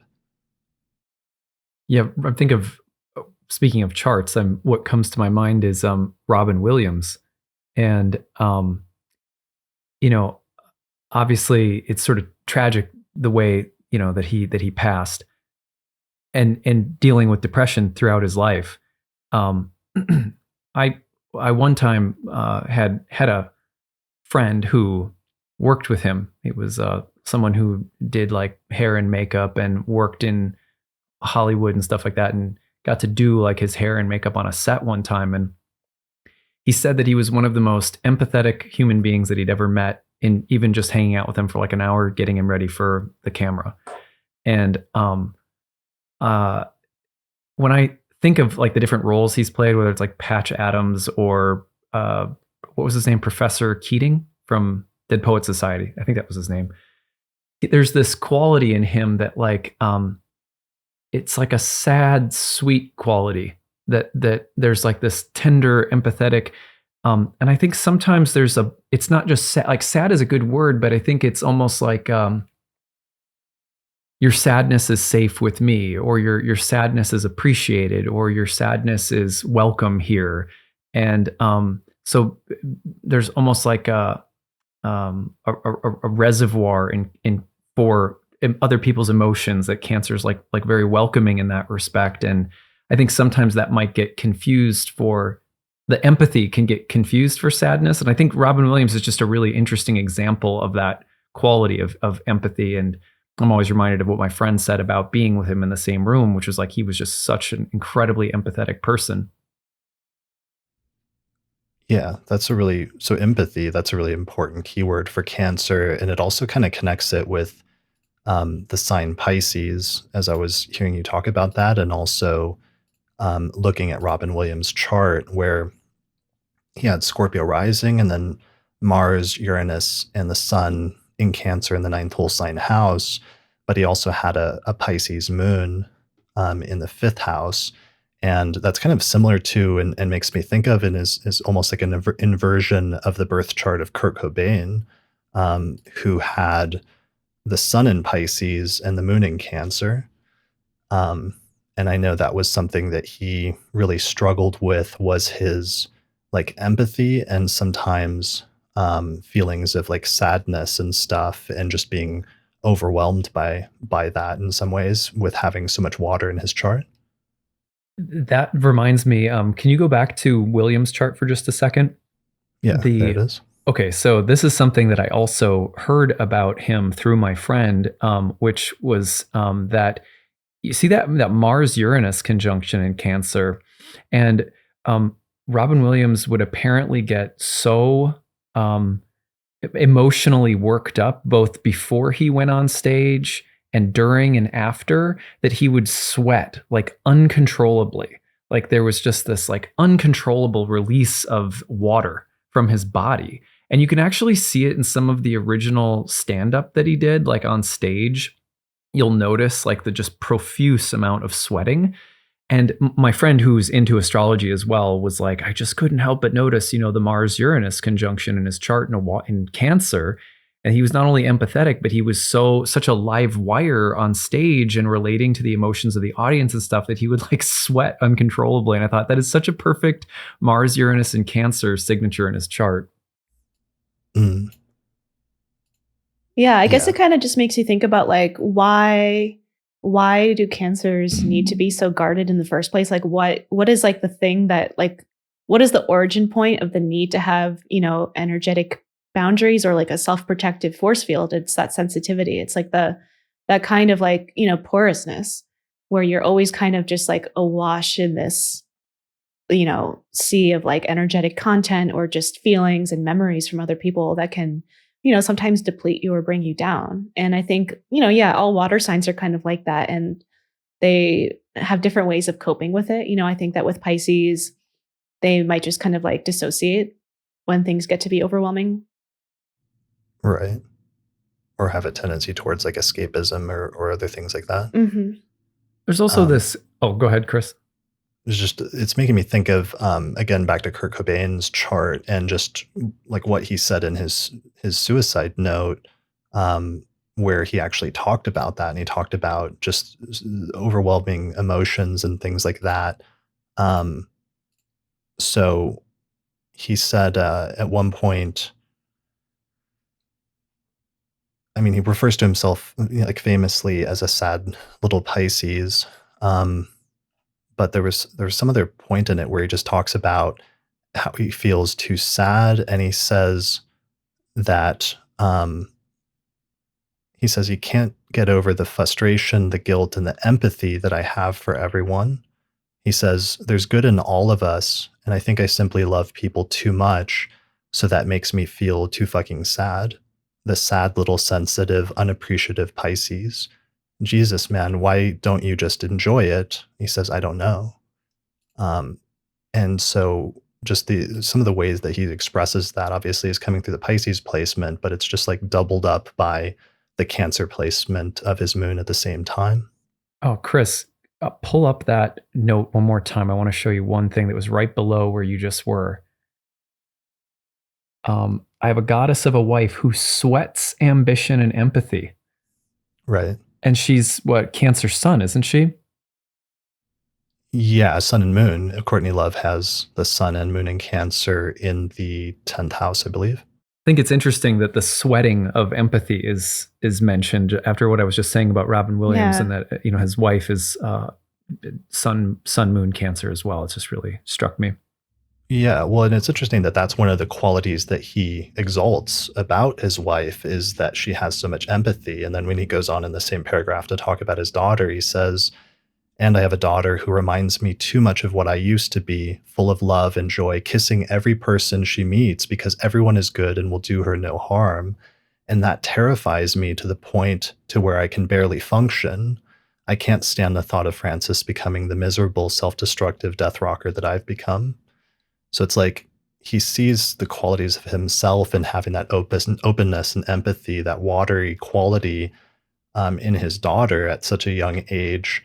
But he worries for her and he fears for her because he knows that that openness sometimes is going to get her into trouble, or there will be people that take advantage of that or, don't return it in a positive way. And that's something that he sort of worries about on some very core level. The end, he said there, thank you from the pit of my burning, nauseous stomach. I thought that was an interesting, very Cancerian line as well. Yeah. And then just thinking about like the nature of his Cancer planets, like, he has the moon and Jupiter there, which are, both very dignified. But then, I think that combination like expresses itself as just this kind of like abundance of care for like every single thing and every single sorrow that's going on in the world. And a lot of people just kind of tap out at like, well, there's all this stuff going on. And it's just like, I can't bring myself to care about every single little thing and every single little,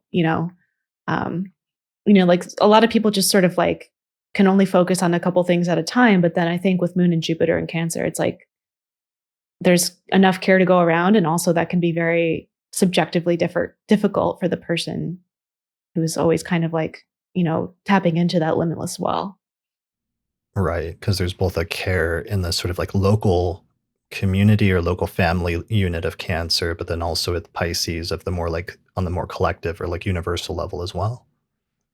There's the Venus, the exalted Venus conjoined Saturn feels very Shakespearean too, both in terms of describing some of the nature of his relationship with Courtney Love, and also I think some of that sense of like, I care about people too much. And then there's another part in that letter where he says he doesn't like human beings. And I just feel like the extreme of loving everyone, but also there's this kind of like Shakespeare. Like when I think of people with like Venus Saturn combinations in their chart, I sometimes think of that Shakespearean quality in love, but I also think of sometimes people have very finely tuned sense of what they both like, but also what they reject will be really strong. Like, I don't like that. That's not beautiful or something. So yeah, that Venus Saturn strikes me as like a part of what we're talking about right now too, anyway. Yeah, that's a really good point. And here's Courtney Love's birth chart. His wife, who has the sun at 17 Cancer and the moon at 23 Cancer in the 10th house. So so that means, he had his moon in Cancer on her sun or near her sun as well as her moon. And so that was part of the synastry connection that they shared, and probably part of the connection between the two of them, and him identifying that sense of empathy as being a shared quality between them. It's funny that, you mention the till death do us part thing stuff, where you were talking about Cancer risings. And I think it was like you said, the 7th and 8th being ruled by Saturn and so forth. I think it's interesting there. I'm just, I'm not saying I believe this, but there was someone at my gym the other day who was like absolutely adamant that Courtney Love killed Kurt Cobain. Don't you know? Like, and I was, so there's these conspiracy people, there's people who like still really, really believe that she killed him. Like, and I thought, well, it's like, as we were talking, I thought, regardless of if that's true or not, it plays into the whole Cancerian dynamic of, the marriage, which was at times really complicated by drug addiction, clinging and attachment. And then even if, she had nothing to do with that, and that's a horrible thing to even think, nonetheless, people have somehow projected that onto her, perhaps, and it seems sort of fitting somehow for a sun, moon, and Cancer that you would be. And if there's comparable, and this is again, like, I'm not saying I'm not a believer in that particular conspiracy theory. I don't really even know what it consists of, but it's interesting that O.J. Simpson, who's also of course, his whole life story is embedded in the death of his wife and the being charged for the murder of his wife, and he's acquitted in the criminal trial but convicted in a civil trial, if I remember. I don't remember exactly. There was one that he didn't get any, that he sort of got off, and then there was another one where he was charged, or he was guilty, and I don't remember which one was which. But either way, it's interesting that he is a Cancerian chart as well, and then you're looking at that some similar themes in terms of like someone who was really possessive. I remember I watched the O.J. Made in America documentary that came out some years ago, and it was like, just this description of someone who was intensely possessive of their spouse. So whether that's true of Courtney or not, it's interesting that, drug addiction and clinging and some elements of codependency were really reported in Kurt Cobain's documentary that I watched called The Montage of Heck. And that was like, that documentary talked a lot about some of the issues around codependency in that relationship with drugs. So there's some interesting parallels there, is all I'm trying to say, I guess, without sounding like too much of a jerk. Yeah, it's really tricky because of that tendency sometimes for Pisces to have a tendency towards escapism, and sometimes that can be through, things like drug or alcohol, or other sometimes more, constructive things like even like movies or music or something like that. But having that tendency to want to be able to escape to another realm or to another world in some sense, and be taken away from the immediacy of the overwhelming sense of feelings and empathy and everything else in the material world. Cancer has that to some extent as well, but I'm not sure what is Cancer's form of escapism. If Cancer was to want to like escape from things is it similar to Taurus? Like sometimes like the things that make you feel good, like physically, like eating your favorite food or something like that? Yeah, I think it's withdrawing and kind of like staying inside your home and staying inside, watching TV, not going out, canceling your plans. Yeah, Right. that So sounds it's very familiar. maybe it's the friend that needs to be like dragged out of their house by their more like extroverted friends, because otherwise maybe their default tendency might to be have like a quiet night in. Cling to the Yeah. familiar. Mm, Listen to a sad song on repeat. right. All right. So what are there any other example charts that we meant to go through or share in this section? The only other one I was going to mention was Tom Hanks, but there's not much to say that we haven't already said, like sort of thematically about him, other than like I think one of the interesting things about I've always found this an interesting parallel is that he's a Cancer sun, I believe. I'm trying to remember. It's a Cancer sun, I think. Yeah. Sun and Mercury in Cancer in the 11th whole sign house. So Cancer sun, and one of the things that Cancerian men deal with, I think, this is just my own reflections and in my clientele, is, like the movie Big, he plays a little boy in a grown man's body. and like there's you guys have seen that movie, I'm sure you have, it's classic. So to me that's like such a quintessential Cancer sun. He plays a lot of things in his career that reflect his Cancer sun, like Castaway. Is it Castaway? I think that was what it was called. And Polar Express, he's like Santa Claus, and there's a lot of like very childlike elements. But I think one of the things that I think is also really interesting is just, the way that, like I was joking, I had a couple of friends a while ago, and we were like, we need to start like a Cancer Sun's dad's club or something like this, kind of, because there's a feeling that I feel in many ways very childlike, even though I'm a grown man, and I think that dichotomy of like the child and the adult, regardless of like gender or sex distinctions, just the child and the adult dichotomy, if you want to look at the movie Big in that way too, is really interesting. It's as though there's something that's sort of eternally childlike within Cancerians, even as they become adults. And so I thought I am baby. Yeah, there you go. That's worth mentioning, Yeah. Yeah, so there's like an earnestness, and that's really important. And even in, I think his most famous role was like Forrest Gump.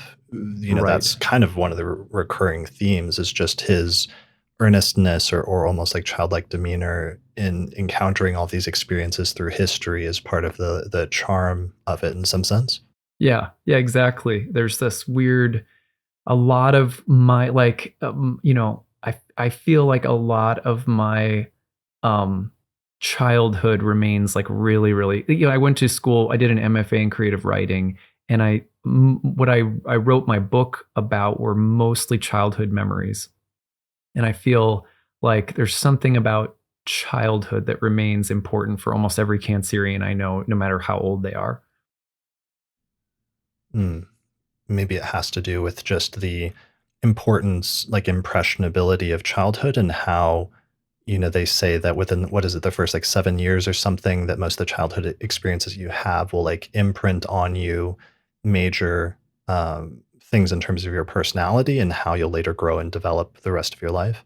That makes me think of, Chris, is the teaching of the important lunar days after birth. That there's this doctrine that you would look at, what was happening on, I'm trying to remember, basically if you think of the progressed lunar cycle, you're following how the first or maybe first 1 or 2 moon cycles after your birth play out as a symbolic progression of your life, or that you might like at the prenatal lunation, or that you might look at, I'm trying to remember what days it was. Was it like 7, 11, and 40? Or do you know what I'm talking about?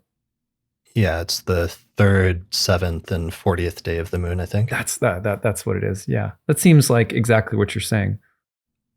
Yeah, definitely. So just in terms of that, and then those memories sort of stay with you and stay residual even into later years, and the important role that plays in informing your personality, which kind of makes me think of the debate between how much do our personalities come in fully formed versus how much of it is conditioned by early childhood experiences and conditioning.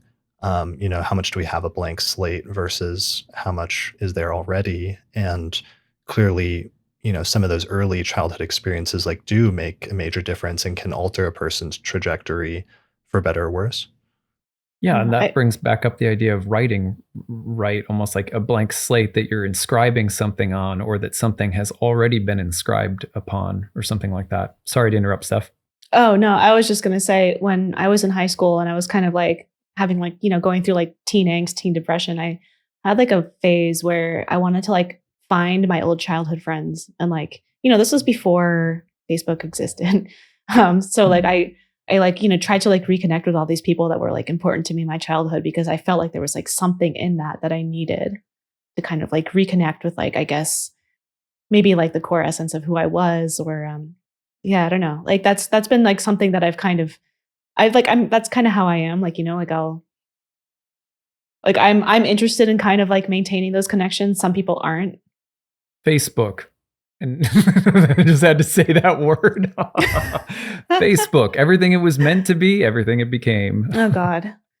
Yeah. No, like I had to go through like a phone book to find my old like elementary school friend. You're going to have to explain what a phone book is to our younger listeners. Oh my God. I'm like really dating myself. Yeah. So nostalgia. So that's really important. Like a nostalgia and a yearning to connect with one's younger self, which sometimes maybe feels like one's authentic self before all sorts of other like life experiences built up on top of it and like colored and changed things. And maybe the what was the blank paper of your life and your personality early on got so many different like marks and like scratches and illustrations imprinted on it. But thinking back to that earlier version, maybe in a sort of idealization of the earlier times. Yeah, definitely. And also just like, kind of going back to Cancer's remembering everything. And it's just like, that was one of the things that I think like, like realizing that like not everyone is having like the same kinds of experiences on the inside. And it's just like always being the one to be like, oh my God, do you remember when like this happened like 20 years ago? And everyone's like, I have no idea what you're talking about. Are you like that too? Well, that just reminded me, you just this is the way my brain works. So people will be saying something, it just triggers some other idea or thought that's related. Yeah, Steph, I just was remembering, and so I just looked it up while you were talking, and Garrison Keillor, who's like very famous for creating this very nostalgic sense of like sort of Lake Wobegon. You guys know Lake Wobegon? Mm-hmm. Okay, so he's this radio personality. He was on NPR for a long time. And he's from Minnesota. He has Jupiter and Venus in Cancer. And he had this show called A Prairie Home Companion. And in part of the slogan of Prairie Home Companion, I'll read it to you guys because you guys won't believe how Cancerian it is. So anyway, he was a radio personality who had this fictional, the show about a fictional town called Lake Wobegon. That's the news from Lake Wobegon, where all the women are strong, all the men are good looking, and all the children are above average. And it's sort of this funny caricature of kind of like rural Minnesota and how, there's this sort of these like nostalgic, sentimental bonds of how great small town life is. And yet the whole show is about how absurd and ridiculous it is at the same time. Anyway, I was in a creative writing program, and he came as a visiting teacher. And I was writing a memoir at the time, and a lot of it contained stories about growing up in a small town in Minnesota. So I asked him, I said, well, what would you recommend when it comes to writing about small town Minnesota? Like, how should I write it? And he said, there's this really interesting story about the town. I told him I grew up in Cambridge, Minnesota, and he ended up telling a story about one of the owners of like a newspaper in that town, who was like a diehard Republican like his whole life. But I think it was like his last year of life, right before he died, he ended up voting for Al Gore because he was really, really concerned with the environment, and he felt like Al Gore was a good advocate for in environmentalism, to the point where he was willing to kind of set aside all of his Republican values because he loved the environment more than he loved the Republican Party. And that was sort of this really interesting twist that his story took at the end. And so Garrison Keillor said, in your memories, everything remains the same. And in your memories, it's this idyllic thing. But the truth is that people and things are always changing. And so your memory always has to take into account the fact that nothing remains static. Nothing remains as perfect as your memory will try to hold it to be. And I always thought that was such a really insightful thing that sort of reflected the wisdom of his Venus, Jupiter, and Cancer, and the way that he told stories about sort of folk life in Minnesota. I love that. Yeah, that's perfect.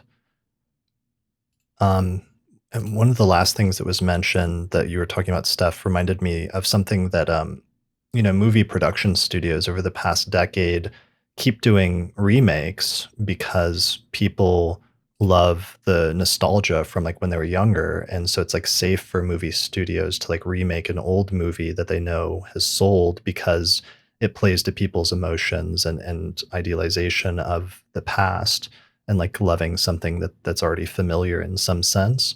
So it's like, so you get all of these like rebooted movies or soft reboots and things like that. Top Gun.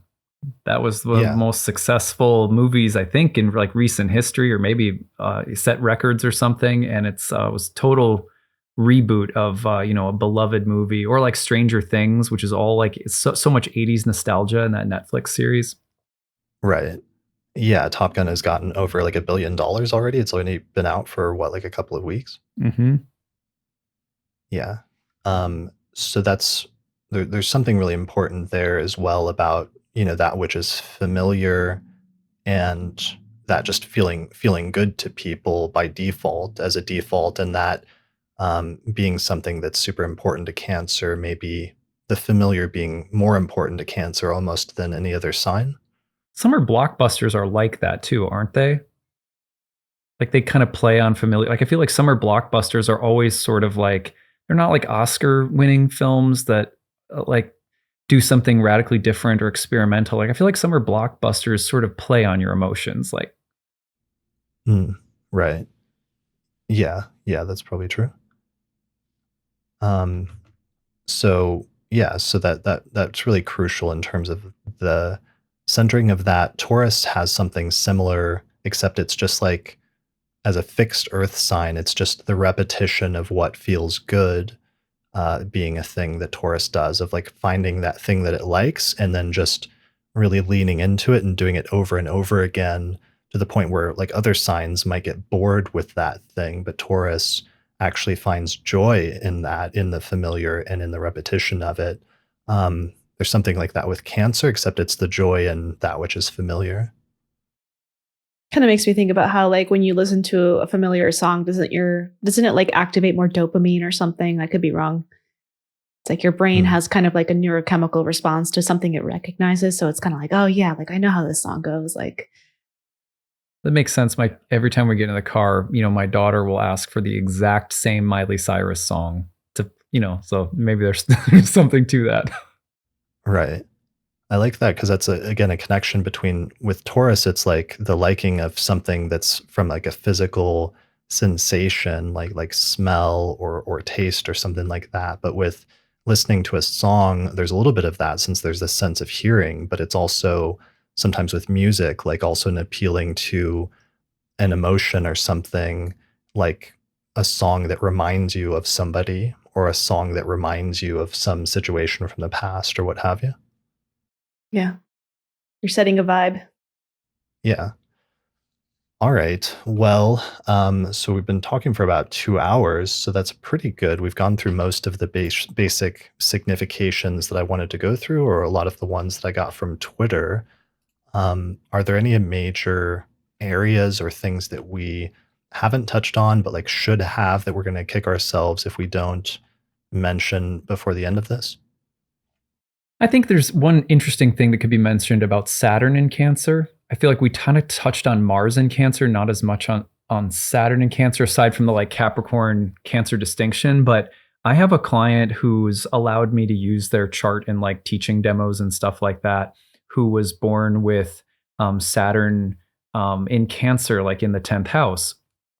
And I thought it was interesting that the first time I talked to them, they described inheriting a family business that they felt obligated to run and take care of, even though it wasn't really what they wanted to do. And so I thought it's one thing that I've seen in my practice over and over is like a similar pattern with Saturn and Cancer of like being like emotionally bound up or obligated to things, like a sense of emotional responsibility for things that sometimes feels really heavy or weighty. That seems to be part maybe of why Saturn is kind of more difficult in Cancer.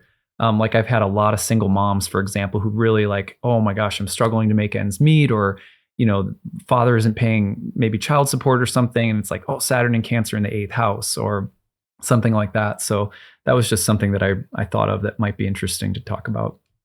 It also kind of reminds me of how like no one in the world will guilt trip you better than your own mom. Right.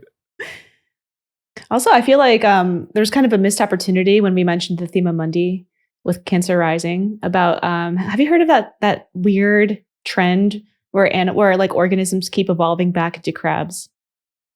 What? There's this thing, I swear to God. I don't know what the official name for it is. I think it's like carcinogation or something like that. Carcination. Where like they keep finding that like organisms just like evolve back into crab-like forms. And I think that's been like a joke that like, or like an association people have made on Twitter before about how like, Cancer rising, Thema Mundi, all life forms revert to crab. That's interesting. Wow. Yeah. I wonder if there's any connection etymologically with the word incarceration and Cancer, or the root word of Cancer. One of the last things I wanted to mention was mentioned briefly, but since we're recording this on Independence Day on July 4th, 2022, that the United States has a Cancer sun in the Declaration of Independence chart. And it makes me think of some of the, interesting themes that come up just with the country. And it's a little hard to like stand outside of the country that we live in, but to whatever extent that that's appropriate, where you have these debates about recently, for example, with like the Supreme Court of like, what does the Constitution say, or what did the founding fathers intend? And this kind of like idealization of the past and of like the people that created the country, and on the part of some people to like stick with that or go back to that or stay with the past in some sense, and this tension between past and future that's like a recurring theme in the country. Yeah, there's a lot of like Hatfields versus McCoys vibe in our country. And I think a lot of that probably relates back to the Cancerian, at least the shadow tendency towards clannishness and like my clan as opposed to your clan, whether it's like a sports team that's a part of, like, I don't know, I grew up in small town Midwest. The local high school sports team, the entire community would come out to see play on a Friday night, which sounds crazy when I think about it now. That was like this huge rallying point. But I think it's kind of a microcosm for what I've come to see about our country in general, which is that people love to have these really intense emotional loyalties to things, and sometimes will even remain irrationally committed to them, even when there's not, it's maybe even against their own interest. I don't know. Some of that seems Cancerian to me.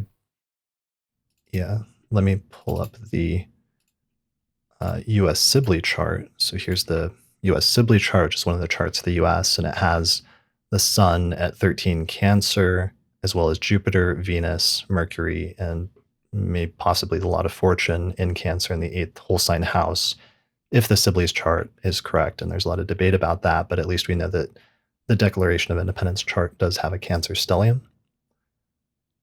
So it's interesting about the idealization of the past, but then there's another quality that can come up sometimes when it comes to that, which is there can be another flip side of that coin, which is like the excessively sweet or sentimental. And there's a word for that, which is like saccharine. Is that the way you pronounce it? I think so. Like when something is like overly sweet or overly sentimental, or is like playing to one's emotions and appeals to the past in a way that's either going too far or is almost like playing it up in some sense. That perfectly describes the purposeful humor of Prairie Home Companion. That's like, and he has the Venus Jupiter in Cancer combined. Garrison Keillor did. So I feel like that show is like a purposeful way of making fun of Minnesota nice, which is oftentimes this like exaggerated thing, exactly like that. Yeah, Right. I think there's definitely like this kind of like maudlin quality to the Cancer archetype. What do you mean by that? Or could you expand on that? It's just like almost kind of like, or you like it's basically what you said, just like overbearingly sweet and sentimental, and just like, Right. And that like some other signs like Capricorn, for example, being the opposite sign could really be off-putting, or they could Mhm. like either feel weird about that or feel just not buy into it in some way. Yeah, Capricorn is very dry and, sarcastic, I think. Right. The character that like really perfectly represents the Capricorn archetype in relation to the family that I can think of recently is Jason Bateman's character from the series Ozark. I think he is a Capricorn sun, or he has like a Capricorn stellium.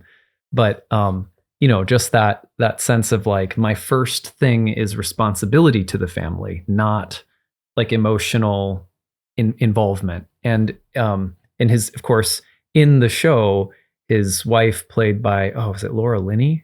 I can't remember who plays his wife. Wendy Bird. Anyway, she plays his wife, and her complaint the whole show is, yes, you're responsible, but you're not here emotionally. And that's like the storyline of the whole show in a lot of ways between the two of them. Yeah, I mean, that's like a Saturn issue, right? It's like, well, what are you complaining about? I was busy working and providing, for the family. I didn't have time to, sit there and talk about your feelings. Yeah. Right. Okay, one other, just to do some quick fire comparison with the signs, because sometimes that helps to draw out the quality even more. But Cancer, we've talked about Cancer versus Aries, but we haven't talked at all about Cancer and Libra, which is the other cardinal sign that we've kind of left out of the discussion. What are like some things that you think of that come to mind when you compare Cancer versus Libra, either in ways that they get along or ways in which they don't necessarily? I think they both might have tendencies around people pleasing, and Mm, around just like, I guess, like this kind of sense of like, kindness or niceness. But, with like the lunar, the difference between like the moon and Venus, I guess, is that the moon is kind of like responding, to just kind of like a sense of what, the other person is feeling or what the other person might need. Whereas, I think Venus in an air sign is kind of like abiding by a more abstract sense of like the rules of engagement, like the rules of relationality and like like social conventions. social etiquette. Yeah. Social etiquette, yeah, that's really good. And sometimes there can be the airiness of that. There can be a lack of depth to that, whereas Cancer is more actually like emotionally invested in like asking, like, "Are you okay?" Because they might mean it in a genuine sense, versus Libra might be asking that in a more social sense. Sometimes because that's like what they're supposed to say. Let's say, for example. Yeah, I think there's sometimes a discomfort in the sign of Libra with making choices or judgments or being discerning within a situation, rooted in one's desires or feelings. Whereas Cancer is pretty quick to include those things in its decision making. But on the flip side, I think, I'm thinking, for example, when I worked on my book, I worked with an editor who was a Libra, and they were really helping me make rational choices about how I was writing the story that I wasn't capable of taking my own emotions out of. So they were helping me be a little bit more clear like that. But then there were certain key moments where I had to interject and be like, "You're being too rational. Like, the emotional content is really what matters in this passage." And we had to like constantly negotiate about those two things. So I think there's something about that's like the exalted quality of Saturn in Libra to a Cancer can feel, I think, sort of off-putting. But I suspect that the Venus-Moon dynamic is compatible. Like there's a sympathy between Venus and the Moon in the relational sensibility that works. But then the Saturn quality maybe is part of where the tension exists. Mm. Yeah, that makes sense. And that brings up, I was looking at the zodiac wheel. The only other sign that we haven't mentioned at all in this episode, especially in terms of its relation to Cancer, is Aquarius, which is one of the other of the 4 signs that's in aversion to Cancer and shares no major aspectual relationship or affinity with it.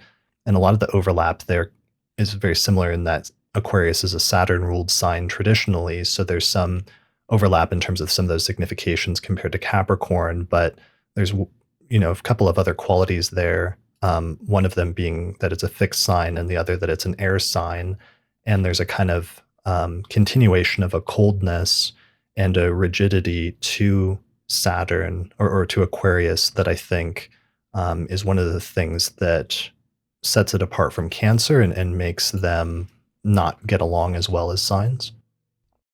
Yeah, I think, with Aquarius, there's like a detachment, and like almost all of in almost all of its expressions, whereas the moon is very much like, it's, you mentioned the image of the umbilical cord, Yeah, so like a dispassionateness in Aquarius versus Cancer is much more passionate.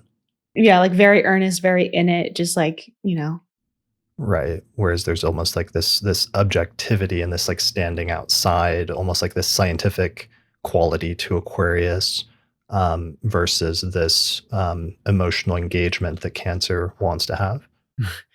That Cancer is going to put the urn of the relative on a stand in the middle of the room, and the Libra is going to come in and be like, it doesn't look quite balanced in here, Right. Yeah, this is kind of it's kind of harshing the vibe in here.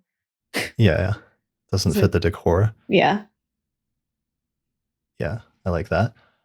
All right. Well, I think that's pretty good for this episode on Cancer, and as far as we can go in terms of like plumbing the depths of the overarching archetype and then some of the many different significations that come from that, I think we've been able to get to some pretty high level places in terms of that archetype tree that go pretty close to trying to describe that overarching concept, which itself is not, by nature of it being an archetype, is not describable in words, but we've been able to get pretty close to that through some of these overarching concepts, I feel like. In Cancerian form, we've circumambulated it. Yeah, we've gone like sideways around it. Yeah. Right. We've walked sideways as the crab does. Awesome. Well, thank you both, my two crab Cancer friends. Thank you. So what do both of you have coming up, and where can people find out more information? Steph, what's your website and what do you have going on? So you can find me at ladykazemi.com, and that's also my handle on Twitter and Instagram. Recently I just launched, on my old website, I used to have like a free birth chart tool, and I just put up a new and improved version of that. So you can, it gives you a circle chart. It gives you like just a simplified table chart, and then very basic, just planet and sign descriptions. And then, consultations are open. I'm booking for August and September at the moment. So that's what I have going on. Nice. Awesome. And what about you? Yeah, so you can find me at nightlightastrology.com. That's my website. And then the same for my handle on Instagram and YouTube. I do do daily Monday through Friday kind of planetary tracking and giving people content like that. And then I have readings and classes and stuff that you can find on the website. So yeah, I'd be glad to meet new people. Awesome. And I'll put links to both of your websites in the description below this video on YouTube, or on the description page on the astrologypodcast.com website for this episode. So thank you both for joining me. Thank you for Thanks having for having me. us. Yeah. All right. And thanks everybody for watching or listening to this episode of the Astrology Podcast, and we'll see you again next time. Bye. Special thanks to all the patrons that helped us support the production of this episode of the podcast through our page on patreon.com. In particular, shout out to the patrons on our producers tier, including Thomas Miller, Catherine Conroy, Christy Moe, Ariana Amour, Mandy Ray, Angelique Nambo, Issa Sabah, and Jake Otero. If you like the work that I'm doing here on the podcast and you would like to find a way to support it, then please consider becoming a patron through my page on patreon.com. And in exchange, you'll get access to bonus content such as early access to new episodes, the ability to attend the live recording of the month ahead forecast each month, access to a private monthly auspicious elections report that we put out each month, access to exclusive episodes that are only available for patrons, or you can also get your name listed in the credits at the end of each episode. For more information, go to patreon.com/astrologypodcast. The main software we use here on the podcast to look at astrological charts is called SolarFire for Windows, which is available at alabe.com, and you can use the promo code AP15 to get a 15% discount. For Mac users, we use a similar set of software by the same programming team called AstroGold for Mac OS, which is available from astrogold.io, and you can use the promo code AstroPodcast15 to get a 15% discount on that as well. If you would like to learn more about the approach to astrology that I outline on the podcast, then you should check out my book titled Hellenistic Astrology, The Study of Fate and Fortune, where I traced the origins of Western astrology and reconstructed the original system that was developed about 2,000 years ago. And in this book, I outline basic concepts, but also take you into intermediate and advanced techniques for reading a birth chart, including some timing techniques. So you can find out more about the book at hellenisticastrology.com/book. The book pairs very well with my online course on ancient astrology called the Hellenistic Astrology Course, which has over 100 hours of video lectures where I go into detail about teaching you how to read a birth chart and showing hundreds of example charts in order to really demonstrate how the techniques work in practice. So find out more information about that at theastrologyschool.com. And finally, special thanks to our sponsors, including the Mountain Astrologer magazine, which is available at mountainastrologer.com, the Honeycomb Collective Personal Astrological Almanacs, available at honeycomb.co, and the AstroGold Astrology app, which is available for iPhone and Android. You can find out more information about that at astrogold.io. There's also a major astrology conference happening this year that's being hosted by the International Society for Astrological Research, and that's happening August 25th through the 29th, 2022 in Westminster, Colorado. You can find out more information at isar2022.org.